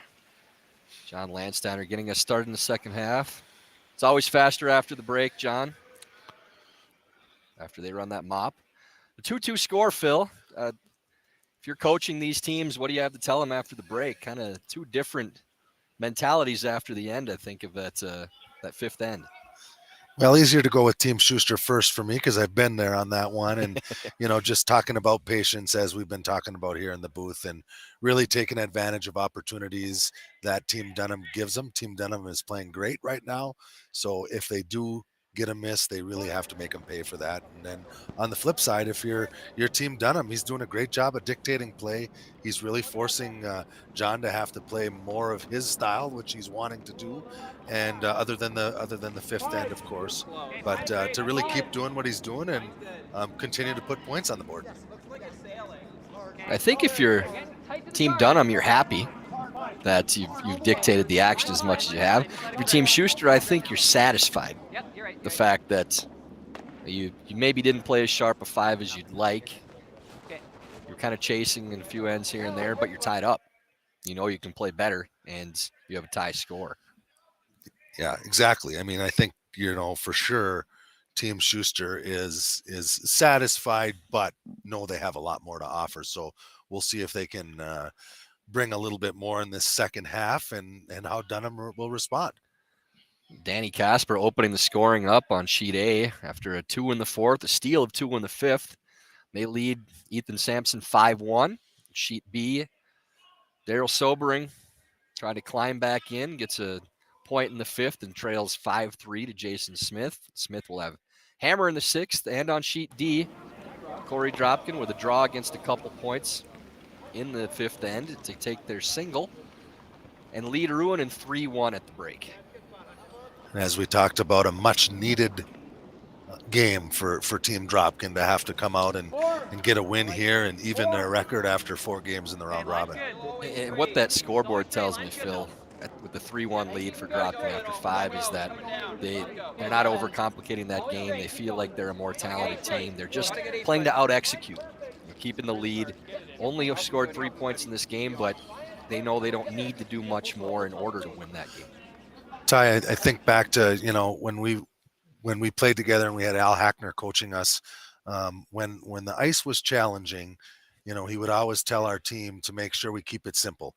Don't try to force things. Don't try to make the pretty shots. Just keep it simple, make the open shots and make more open shots than the other team, and you're going to end up on top. And that's really kind of where Dropkin had to go with this game. Probably forcing a little bit yesterday we saw with the Dunnam team and, not coming out on top, but really looks like that's exactly what they're doing here. Yeah, sometimes the game is a lot more simple than what we make it. Just execution, make the shots you need to make, don't overextend, and I think that's probably Corey's mentality, and I can guarantee you that was Mark Lazar's mentality coming into this game, coaching those guys. Absolutely. Just hack, and if you split We see Landsteiner coming just a hair deep on that one. Giving Dunnam an opportunity to make a little soft weight hit and roll. I like this call from Dunnam, not junking things up in the center, playing the freeze with Schuster, and has enough to play that hack weight shot and roll to the outside, and you're kind of in a little bit of a pickle right out of the gates if you're John then, because you're looking at 2, one rock in the top of the 12s and one in the back of the house. You're almost forced into playing the draw around that rock in the 12s as opposed to trading hits. I think they might hit now, but later in the end, eventually they're going to have to play something to get underneath that center. And you can see John thinking about it now. Almost thinking maybe he wants to bail on this end immediately and play the run. This is not a good setup for Team Schuster. No, not at all. And John recognizes that immediately and is thinking, we have 5 rocks left in this end. There is really no great outcome with where these rocks set up now. He's playing this out in his mind. Where could we go to either steal or force them to one? And there just isn't a good setup. So instead, going to bail on the end immediately, have Hamilton play this run back and see if they can clear at least one of the red stones. Sweeping this one right out of hand. Yeah, only playing with, looks like, firm weight with this too.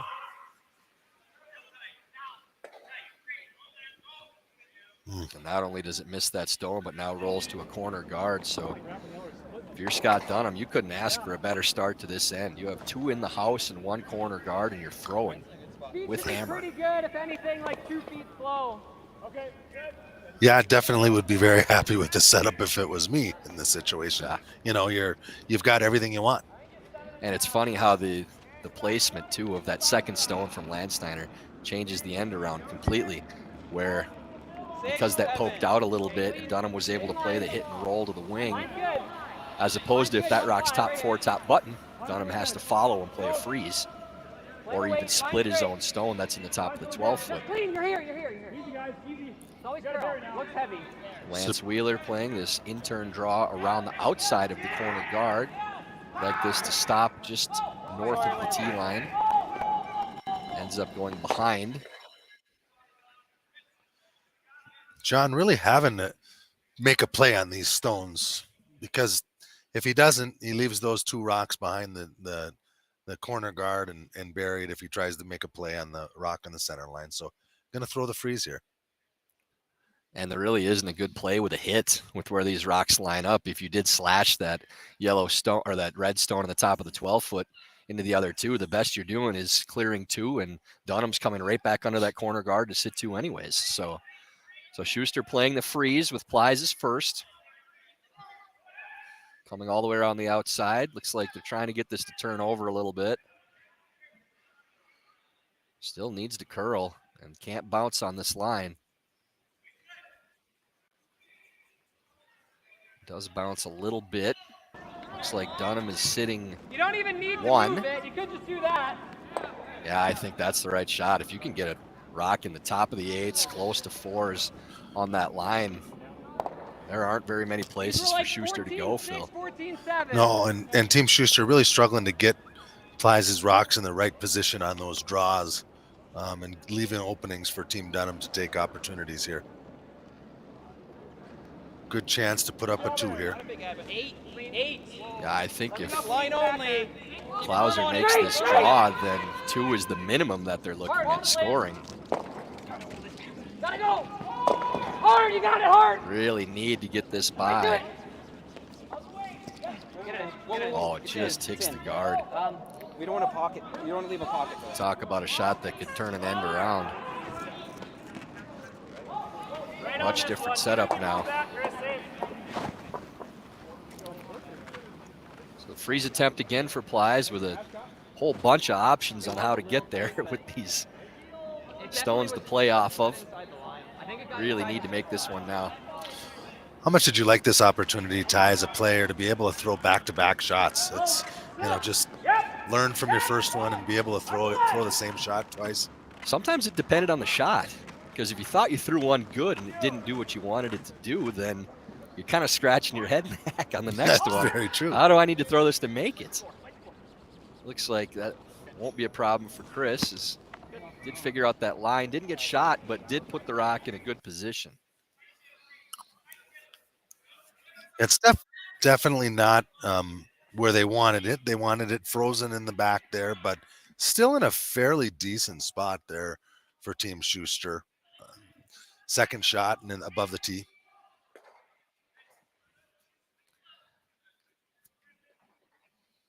I'm already eyeballing the angle on that red stone on the top of the 12 and what you could do slashing it into those yellows at some point.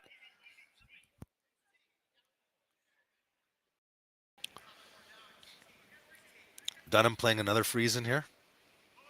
Yeah, and this is an important shot for position too. He can't do anything really about where that rock is in the top of the 8 foot for Shuster, but if they can come through that port, maybe chip off that yellow stone and roll the frozen on top of their own, at least they're putting pressure on John where he's playing against a possible 3-point end. Sweeping hard to try to get a little bit of a roll off that yellow. That's very well done. Probably leaving an in off for Team Shuster.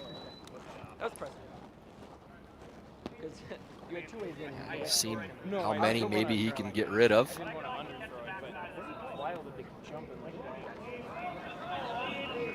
I think he can throw this pretty hard and move a couple of those stones if he wants to play it thin.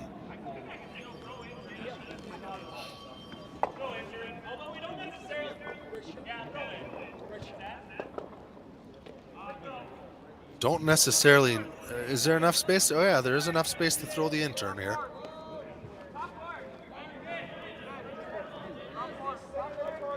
Couple different ways to make this, eh, Ty? Yeah, he likes the intern because he can get it to kick backwards a little bit more with that spin coming off of the stone. The outturn would have to hit a little thinner in order to make it, so he gives himself a little more margin for error with the in. Looked like a good clean throw there. Just cleaning.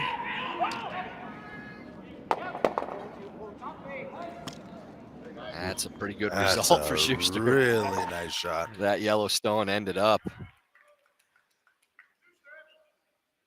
Got to be happy with that result. Yeah, that's ideal for John. That yellow stone spinning into shot. Now have that rock spun out farther into the open. Dunnam still looking at a 2 or a 3, but not much that Dunnam can do with that rock, and they're going to have to run this back and try to get these moving as much as they can. So the key will be, where does that second yellow one go? It's only half frozen. Will it spill off and go all the way out? Because the way those rocks are lined up, Phil, that redstone in the 4-foot probably shoots onto the other yellow one in the back. So is it possible all 3 of these could go? I think this could be one for the highlight reel. I think he could be laying 4 after he throws this stone. Yeah, it all depends on that second yellow if that spills off. But this could be a lot of granite moving here for Scott Dunnam. One of those you want to see it hit right just to see where they go. Just to see where they go. He's close. Doesn't quite get that second stone again. Didn't spill out quite as far. But 4 red rocks in the house to 1 yellow.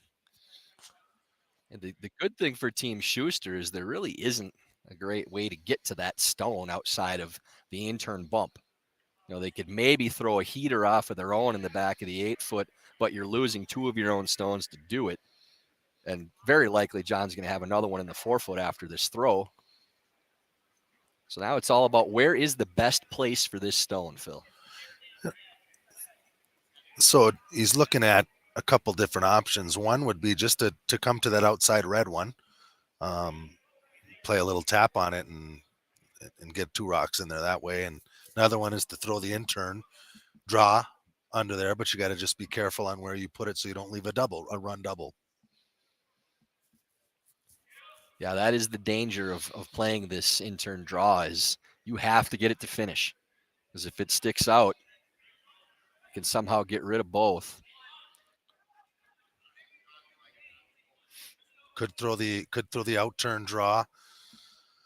Yeah, the outturn draw, that's one that you need to make to get shot.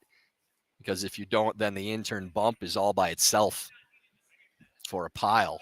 So I think he has to play the in. It's just a matter of rock placement. Because there are some places this could end up where it's not made perfectly that take away the simple shot for a bundle. And one spot that I don't know that they discussed, but could end up being an audible too, because he definitely needs to get down there, is frozen on that yellow one. Isn't a bad result for them. Yeah. Even if it's even a 1/4 inch on the inside, it's not a bad result for them. This is all about placement. Yeah, it is touchy though, because if you over curl, there might be a double run on the 2 reds in the top of the house to clear both yellow stones too. So, and a 3/4 berry stone in the 4s might be the worst place to leave that run. It's hanging out there right now. They're waiting for it to catch the curl.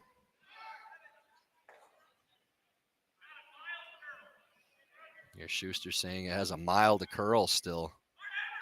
Matt trying to turn it over.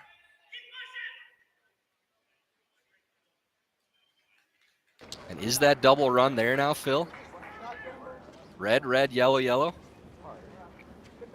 I actually think that ended up in a fairly decent spot, Ty. Yeah. You probably still score. I think we play it. Yeah, they're looking at this run. I think it might be there. pretty thin. I think it's about there. It is very thin. It's just a matter of how much the momentum is going to move that second stone that's in the top of the 8 foot to the right. Yeah, and I think if you're Dunnam, the thought process is that if we make this, we probably win the game. If we can clear one of the yellow stones, we only give up one. We're down by one with the hammer. So the risk reward is there as long as they assume that they're going to kill one of those yellow stones. They could play the in-turn draw for one, just bump that stone back, but I think they're going to take their chance and try to win the game right here. My best guess is it clips the top one and misses the back. But we'll find out now. Peel weight. Sweeping out of the hand. And he hits it too thin. And they just didn't look that close about where they needed to hit that. Didn't even touch the second stone. So after all that, a steal at 2 for John Shuster. And the score after 6 ends, Shuster 4 and Dunnam 2.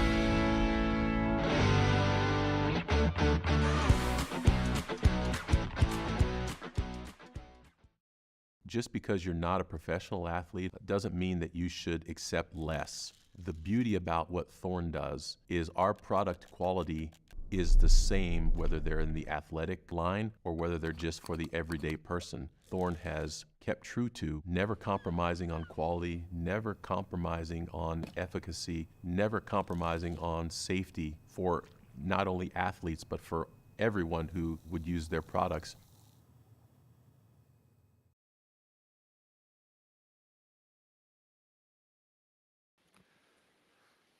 Seventh end of our feature draw. After a steal of 2 in the 6th end, John Shuster now leading Scott Dunnam 4-2. And Phil, second time in this game, one for each team, that team with hammer took a chance on their last shot thinking they could put up a big end and didn't work out for either. Dunnam with a steal of 1 on Shuster on their attempt and Shuster with a steal of 2 on Dunnam. But we'll never know if that one was there or not now. Yeah, you know, those are the tough things in these games. And I think, you know, if you look back over the years, like when you're in those situations, you tend to take a risk when you're only going to give up 1. But if you've got a chance to give up 2, sometimes I would opt to not take that risk because it's a momentum killer when you give up a steal at 2. Right. And John, who was down by 2 after 4 ends, is now up by 2 after 6 ends. Yeah, I think the rationale, again, as we talked about during the 6th, was that they felt like they were going to clear one of those stones no matter what, as long as they made contact with that second red stone, but didn't hit it in a good enough spot. You're kind of trusting your third and your skip to make sure of clearing one stone. And they did have an opportunity, if that was there, to probably win the game if they make it. And I think at a 3-0 position too for Dunnam, you're kind of swinging for the fences there. Oh. Maybe if you're 1-2, you're playing that draw. I don't know, but it depends on your mentality, which if you're more aggressive when you feel like you're desperate or if you're playing a little bit safer because you're trying to hang around.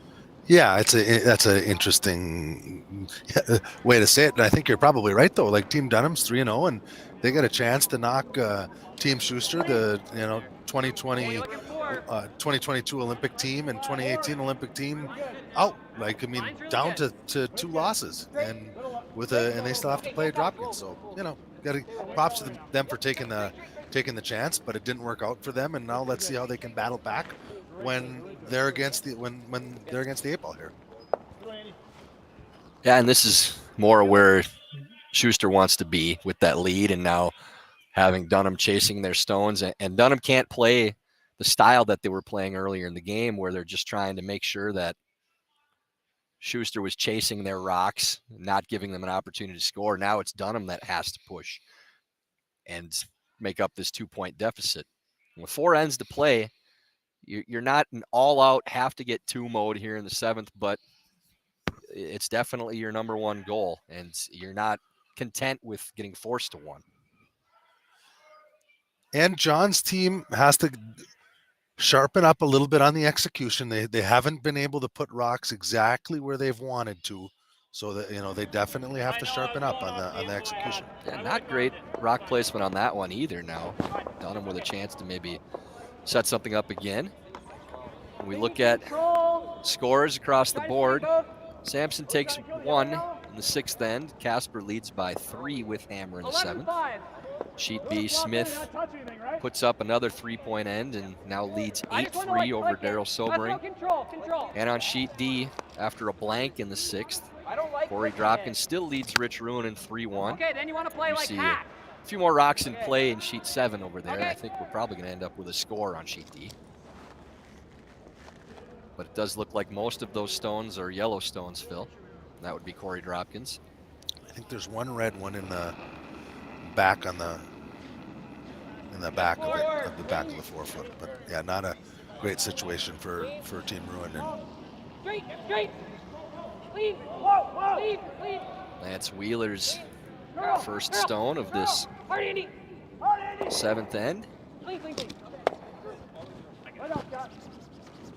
very nice hit and roll underneath the center. So for Dunnam here, they're trying to set up a situation where later on they can attack and maybe get their 2 or 3 by piling these rocks under the guard. Shuster eyeballing this double already. I think that shot in particular looked really good. I think the downfall of that shot is it does leave this double opportunity for Team Shuster and allows that play to really get drawn into the middle. So important shot in this end for Hamilton to make.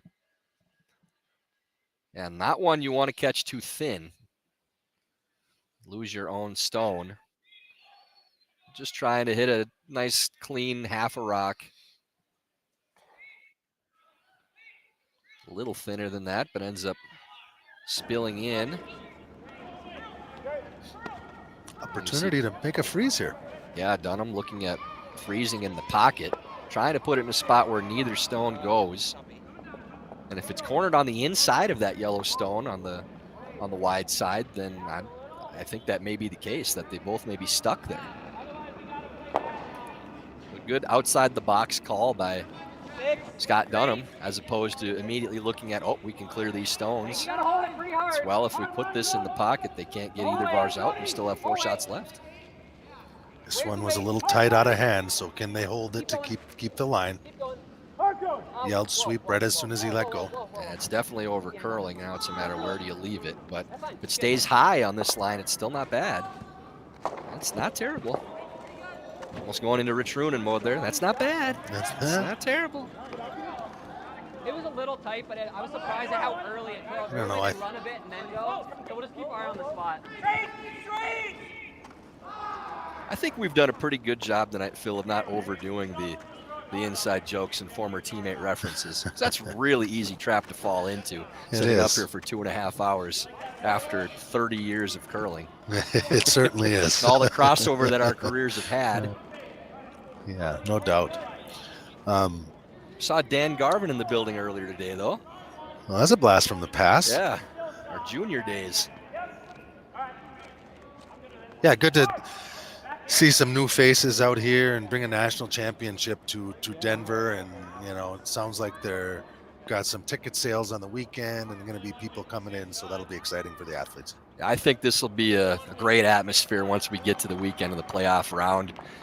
The middle of the week, the daytime games especially. People have lives and jobs. They got things they got to do. And when we get to those final round games, we saw, I do remember, and I hate bringing up this tournament, but I do remember in 2009 in the playoff rounds and the trials, we had great crowds over the weekend. And I think the sport has become more popular across the country since then. So we may see even better crowds than we saw before.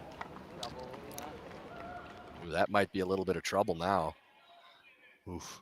This, again, we talked about rock positioning and Team Shuster not being able to put rocks in with Plies' rocks in perfect spots, and just that once again not getting that rock in a very good position. Yeah, there's two good results here for Dunnam. They can either just make the straight double on the one they're hitting and the one that's on the button, or a little bit of a wheel triple where they all go. I think there is a hole there, Ty. Yeah, you might be able to go between.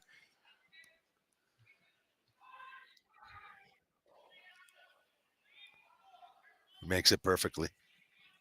Yeah, Sit's shot.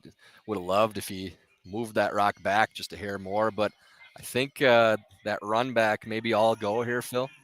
Yeah, I think you have to throw this right now, and they're actually just looking at getting two of them. Just get two of them, and he actually could hit this, and if he clears both, could still be laying 1 and 2 if he's able to avoid hitting that back yellow one. Yeah, John thinking that that top stone doesn't have to go right now because they'll be sitting 2 if they get rid of the other 2. So calling Matt down here to take a look at the angles to reassure.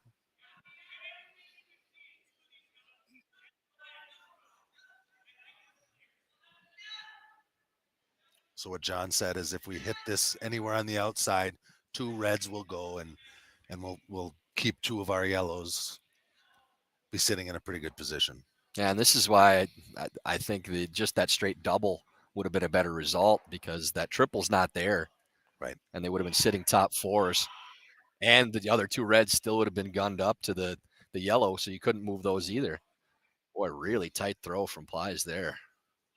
I'd hit half of that guard. You guys want to come take a look? Yeah, not another rock not well executed, and putting. Yeah, they're going to call it time to think about this, because they've got a great opportunity here to put up more than 2, and trying to figure out how do you do that and where do you go with the stones.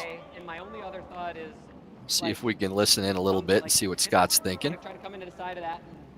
I'd like to tell you that it's a Dr. Pepper Zero Sugar break, but I'm all out of Dr. Pepper Zero Sugars tonight. We're drinking some water, a little coffee. So we're looking at coming off, but like, you could change these angles. You could change them for the worst. You could change them for the worst. Yeah. Like right now, if you just tap, tap, tap, you're sitting 1, and this one springs here, and it's.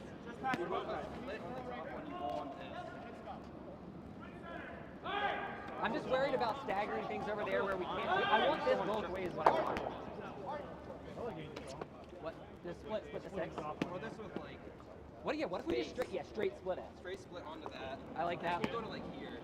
The only problem is this probably does squirt and make this angle. But if he makes it double, then we're sitting 3 other rocks in the right. I could play with a little weight and like. Could we do it with this one? Yeah, this one I could do it with this one. And if I ever take this one thin, I'm coming into. What about this? And then if you ever just touch this here, like, well, touch, might not be good.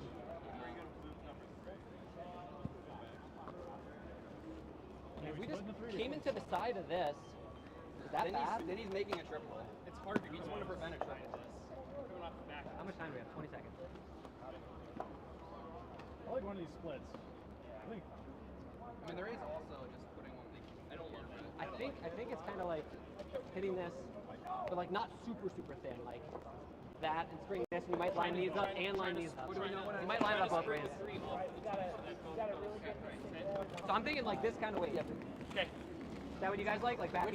Yeah, even a little more. You can move. Okay, back 12. So we heard a back 8, back 12 call from Dunnam here. See where he puts the broom and where exactly he's trying to get to with that. No, I like back 12, back line. He's calling back 12, back line.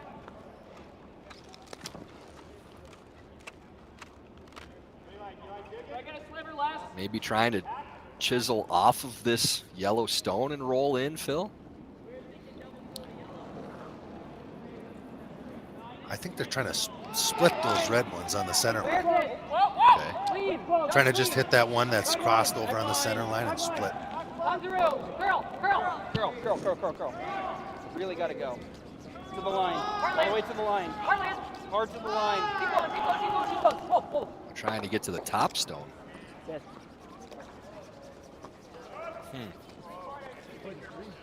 Okay, that's pretty good. Does hang around. Interesting. Not sure what I think of that yet. I'm looking at the rock setup, and the one good thing is the red angles now. There isn't a ton good for Shuster for Dunnam's sake. I think John's onto the right thing here. He's just got to maybe make this double on make a double somewhere and lay 3 yellow stones in the house, and he's got in a little bit better situation, which is a nose hit on this red rock here. Yeah, nose double will lose the number 1 counter, and John would be sitting first, third, and fourth. Dunnam would be second and fifth. And he's got to be happy with that if he can execute this shot based on what that just looked like. Yeah, and where the 2 yellow stones are, there really isn't a good opportunity for Dunnam to make that back one count. John tight as well, out of hand, and they're sweeping it right out of his hand. They are able to drag it, but it doesn't quite get it out of the rings. That gets a little more interesting now.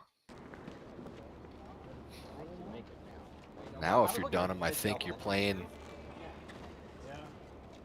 He's thinking he might play that double and make that rock even more lonely back there. But Phil, would you ever just play the intern tap or try to come around, move that yellow stone a few inches and sit 3 right now?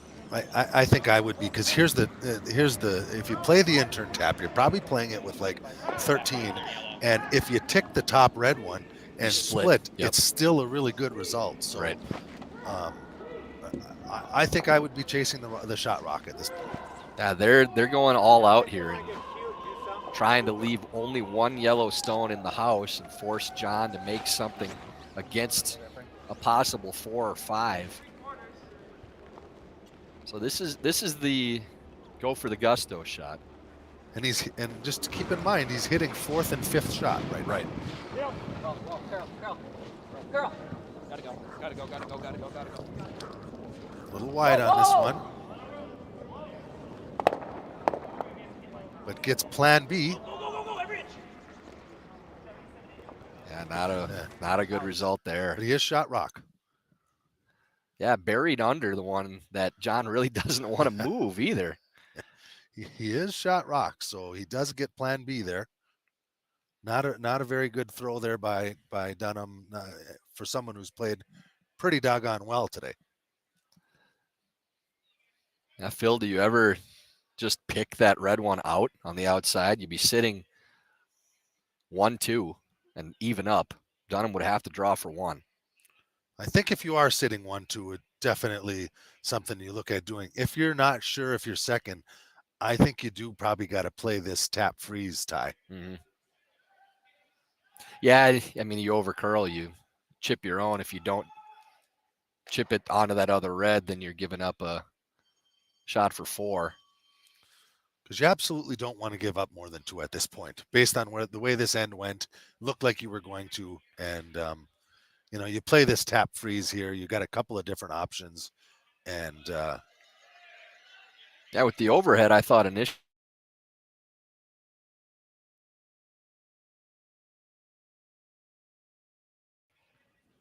So if this one hangs, it doesn't curl the way he wants it. He rolls in. If it over curls, he still taps it in, and likely is still going to end up leaving his rocks first and third with the rock that he throws. So not going to be an opportunity for Dunnam to get more than 2.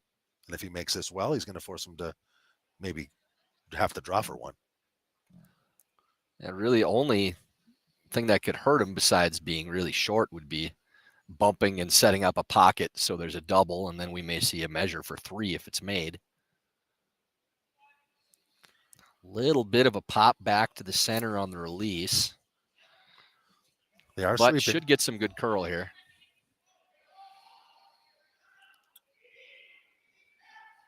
This looks really close.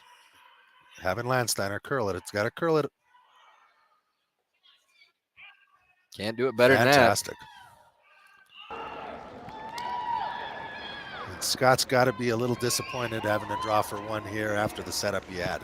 There is a shot for two if they absolutely had to have it with that crosshouse double off the top one, but seventh end, cutting it to one with the draw. They'd be content with that. But yeah, definitely had an opportunity there, and a couple times in this game where it looked like they had Shuster in trouble, just couldn't finish the end off. But again, a fantastic bump by Shuster to force Dunnam into this draw for 1 point. Last rock of the seventh end. Just having to hit the 8 foot here, or touch the 4 foot. Can't hurt this. Okay, go hard then. Looks pretty good to me. Looks heavy now.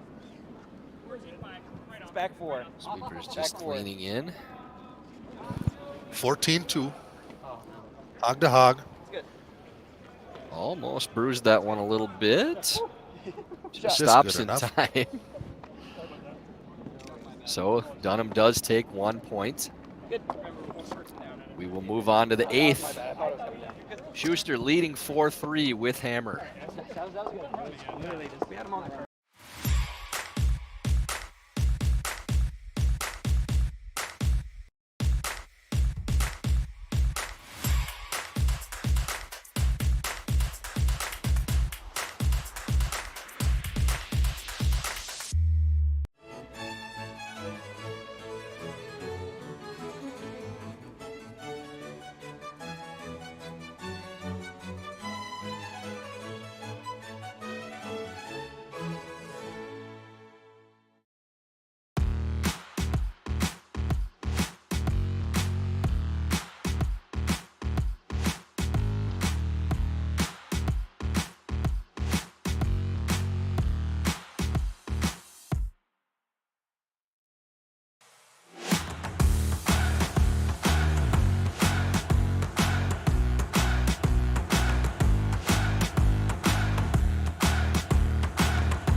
We have reached the start of the 8th end, which means it's time to tell you that Warm Room Hero is more than just software.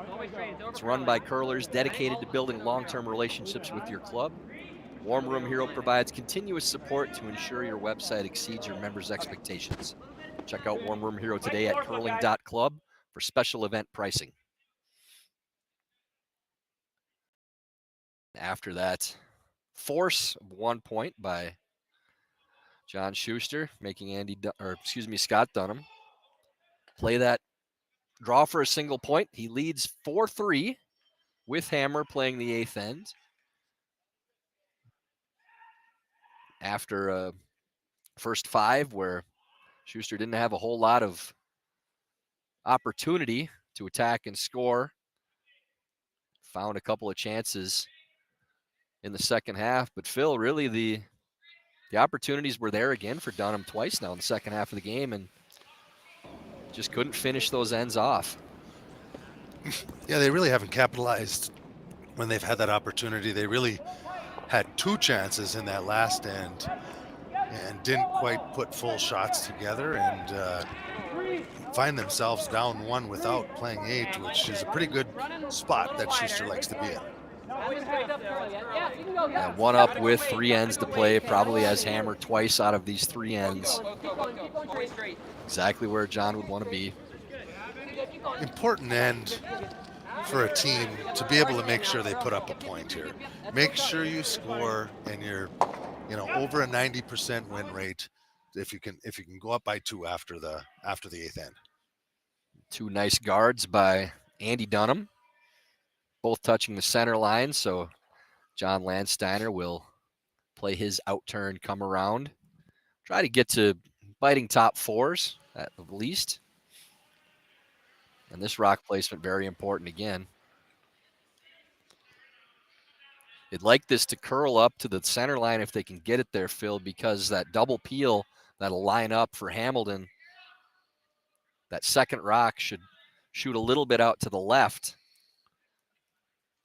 and should stay away from that jam, although that one now the back of the button, so easy decision for Dunnam to play the freeze, and see that double peel soon. So scores again. Casper now leading Sampson 6-2 after 7. Smith with a 4-point lead, 8-4 in the 8th end on sheet B. And a big turn of events on sheet D. Corey Dropkin, after that blank by Ruonen in the 6th, Dropkin steals 3 in 7 to take a 6-1 lead on Ruonen. And Phil, again, the patience of Dropkin's team, waiting for that opportunity, putting up that 3-point steal and probably burying that game. Yeah, they got to be happy with the way they've come out and responded to being at 2 losses, and big day tomorrow where they got a couple of big games to play. So we do see a final on sheet B now with handshakes. Jason Smith takes the win over Daryl Sobering. Did not see what the score was in that 8th. We'll let you know when we find out.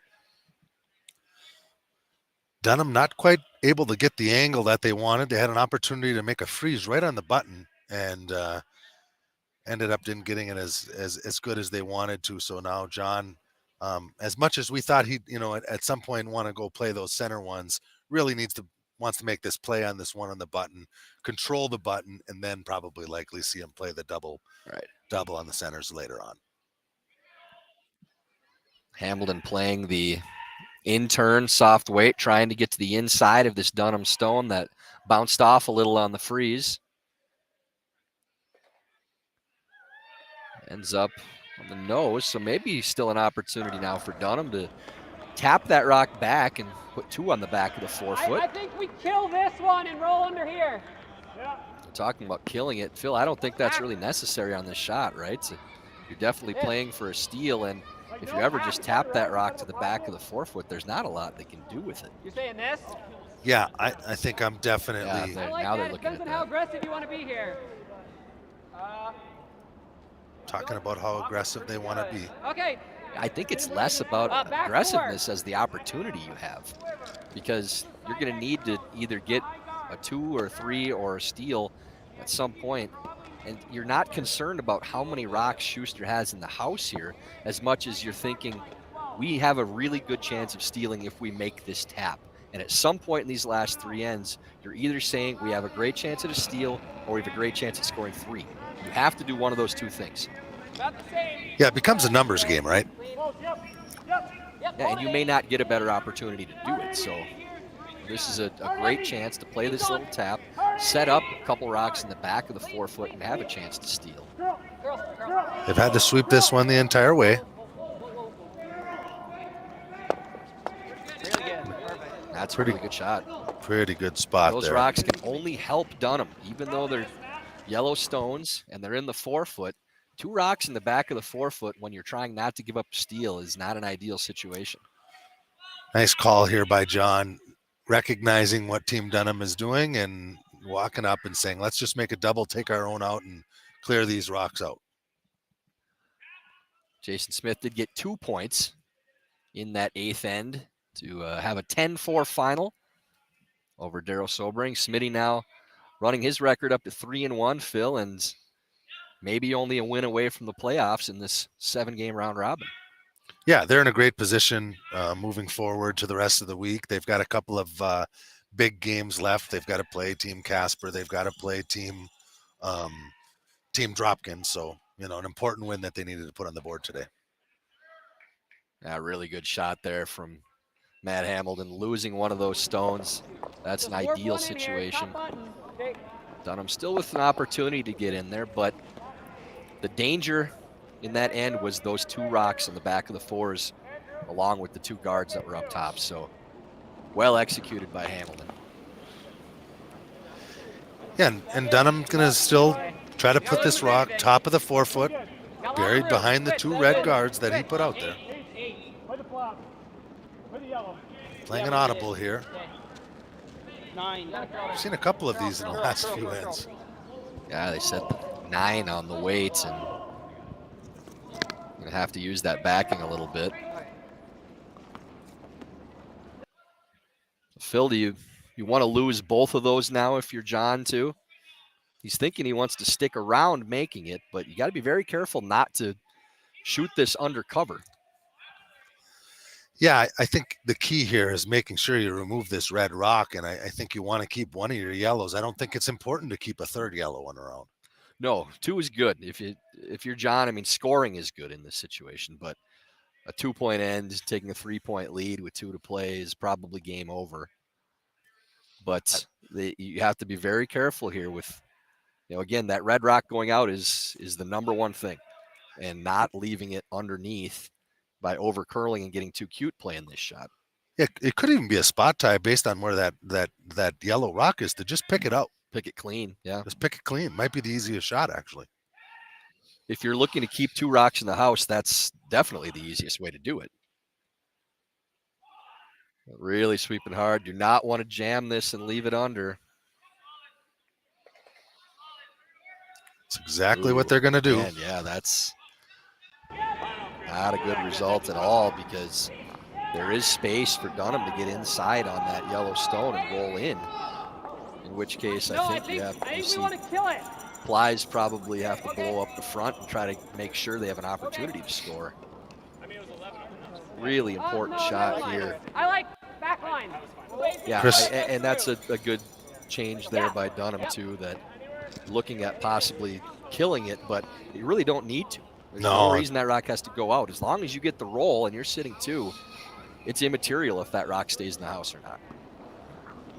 So another good opportunity for Dunnam to attack on third stones. Back 8, back 4. Whoa, switch, curl. This is spinning hard and going backwards. Really need to get this to come up. Can't be on the outside. It is curling. They are getting it to move. That's not going to get anywhere near that line. And another missed opportunity from Dunnam. Have a chance to get a steal, get back in this, and Phil, it's kind of a broken record with these. I think this is the third end in the last 4 that Dunnam really had a good setup and just cannot finish these ends off. Yeah, I think one thing we're seeing here, Ty, is, and I don't know if you caught it, but Chris came down after he threw that rock and asked John, signaled to John and asked if he's softening him, and John gave him the feedback and said, "You're just not getting through it." So which that means is he's just a little soft on his release. Chris's are curling a little bit more, and then we're seeing the opposite on Cody Klauser, who's getting a little firmer release, and his rocks are running straighter. Yeah, and you don't really have to know a ton about curling to watch Chris's stones coming down the sheet and watch Klauser's and Dunnam's stones coming down the sheet. With the difference in the rotation on these rocks, you're not going to see anything close to the same amount of curl. Now Chris's rock curling plenty coming in on this line. Coming all the way down and right to the button. So now I think it's a situation where Dunnam, you're playing the freeze. If you can tap that second yellow back a little bit, maybe give enough space that you could tap it again somehow on your last, but a force is not a terrible result here still for Scott, but there could be a steal opportunity if you can move that second yellow stone out of the 4-foot and still stay cornered on the one on the button. Yeah, definitely got to move that one back if you want to get a steal opportunity. And Phil, going back to your comments about Plies coming and asking John about his release, the most important thing in that conversation is that the accountability allows you to figure out what's happening on that shot. If it's the ice or the throw or the broom, or what is it about that we're not getting the result? And then being able to accept, yeah, you're softening out of your hand. You're not getting a good positive throw to the broom, and that's why we're getting that result. Then you can make the adjustment that's necessary. But if you're not willing to listen and see why that shot's being missed, if you don't feel like you threw it that way, then you can't make that adjustment. If there's anything Chris is doing, he's putting rocks in positions that Dunnam can't follow him. It does appear that way right now. Scott probably a little bit warm on that. And that's one with the line too. You have to get aggressive to the guard. It does you no good if you're not tight to the guard. So, and with that spin rotation, if they do sand these rocks in the middle of the week, I think that's only going to help Team Dunnam, despite the fact that they're 3-0. The straight ice doesn't really play into the amount of rotations that they throw on these stones. So if we do see the rocks sanded, I think the happiest team in the field will probably be Scott Dunnam's squad. And I would say similar to a Corey Dropkins team with the rotation that they get as well. But I think this is a great opportunity here for Shuster to get the perfect placement in the top of the 4 foot on this stone and maybe put this game away potentially if he makes this correctly. Yeah, there's not much way in anywhere for Scott Dunnam if John places this rock on the top of the lid. One thing you don't want to be is deep here, correct? Right.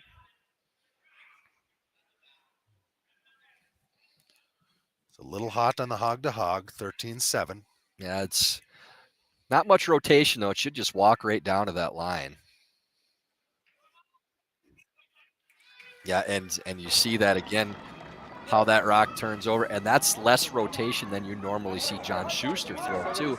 But that's by design, making sure that they can get that rock to walk down. And that's a veteran move by John Shuster, who definitely practices that. Not everybody can throw a couple different releases in a game, and John practices that, and he's able to do that. Yeah, we would have different releases when we played in slams, especially. Oh, knows the red. Waving at Matt Hamilton from the booth now because he's smiling, probably looking for a fist bump from Phil. Then he has to make the draw. He doesn't know his mic isn't on. He's trying to talk to us right now, too. Yeah. But yeah, we had a different release when we played slams because the way that rocks curl on slam ice is completely different than anything we would see in any other tournaments. If you don't have a good positive release and spin on the stone in slams, your rocks are gone. There's nothing you can do with it. You just have to be aware of what you need to do to make shots. And like you said, some teams don't have the ability to make those adjustments. And we would talk in game in certain tournaments too, where I can remember even in the trials playing with John, where we talk about, okay, I'm going to give you a little less. Let's walk this one down on certain lines where we knew it wasn't going to curl as much. And we had some straight runs on that ice in Omaha where that was necessary to do. But we had the ability to change that rotation up to get more out of our rocks without affecting our ability to make the shot. Got a run back coming here, trying to move a bunch of stones. Moves 2 of them, but not the ones that they needed to move.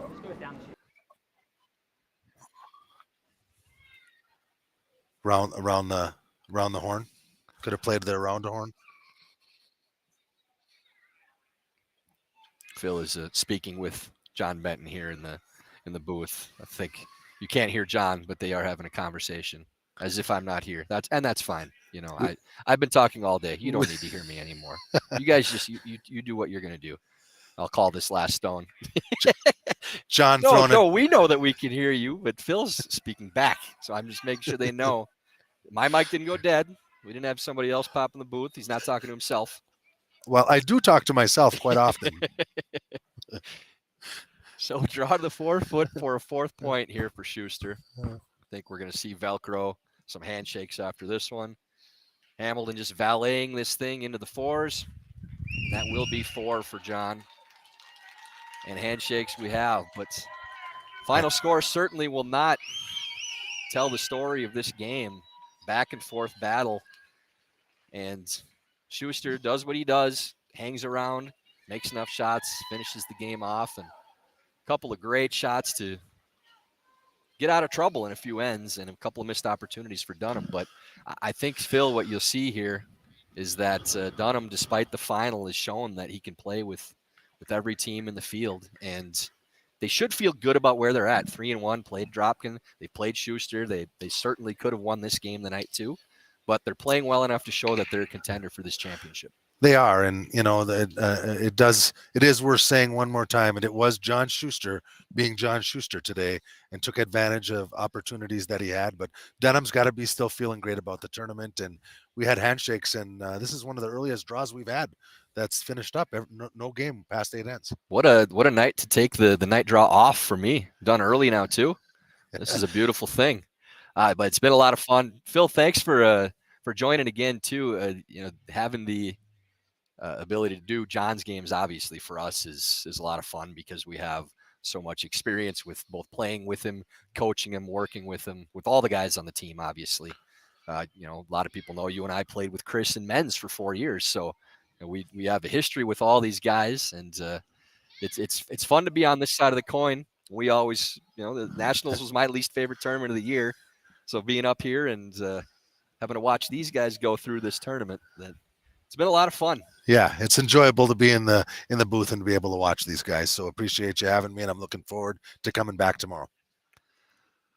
So we will be signing off now for the 4 p.m. draw. Tonight's draw, you're going to be blessed with the sweet dulcet tones of Dean Gemmel and Dave Falco for the 8 p.m. draw as I go and rest my voice box for the evening.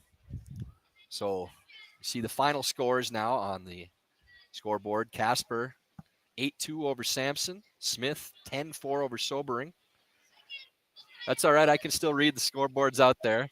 Shuster 8-3 over Sampson or Dunnam, and Dropkin 8-1 over Ruinen.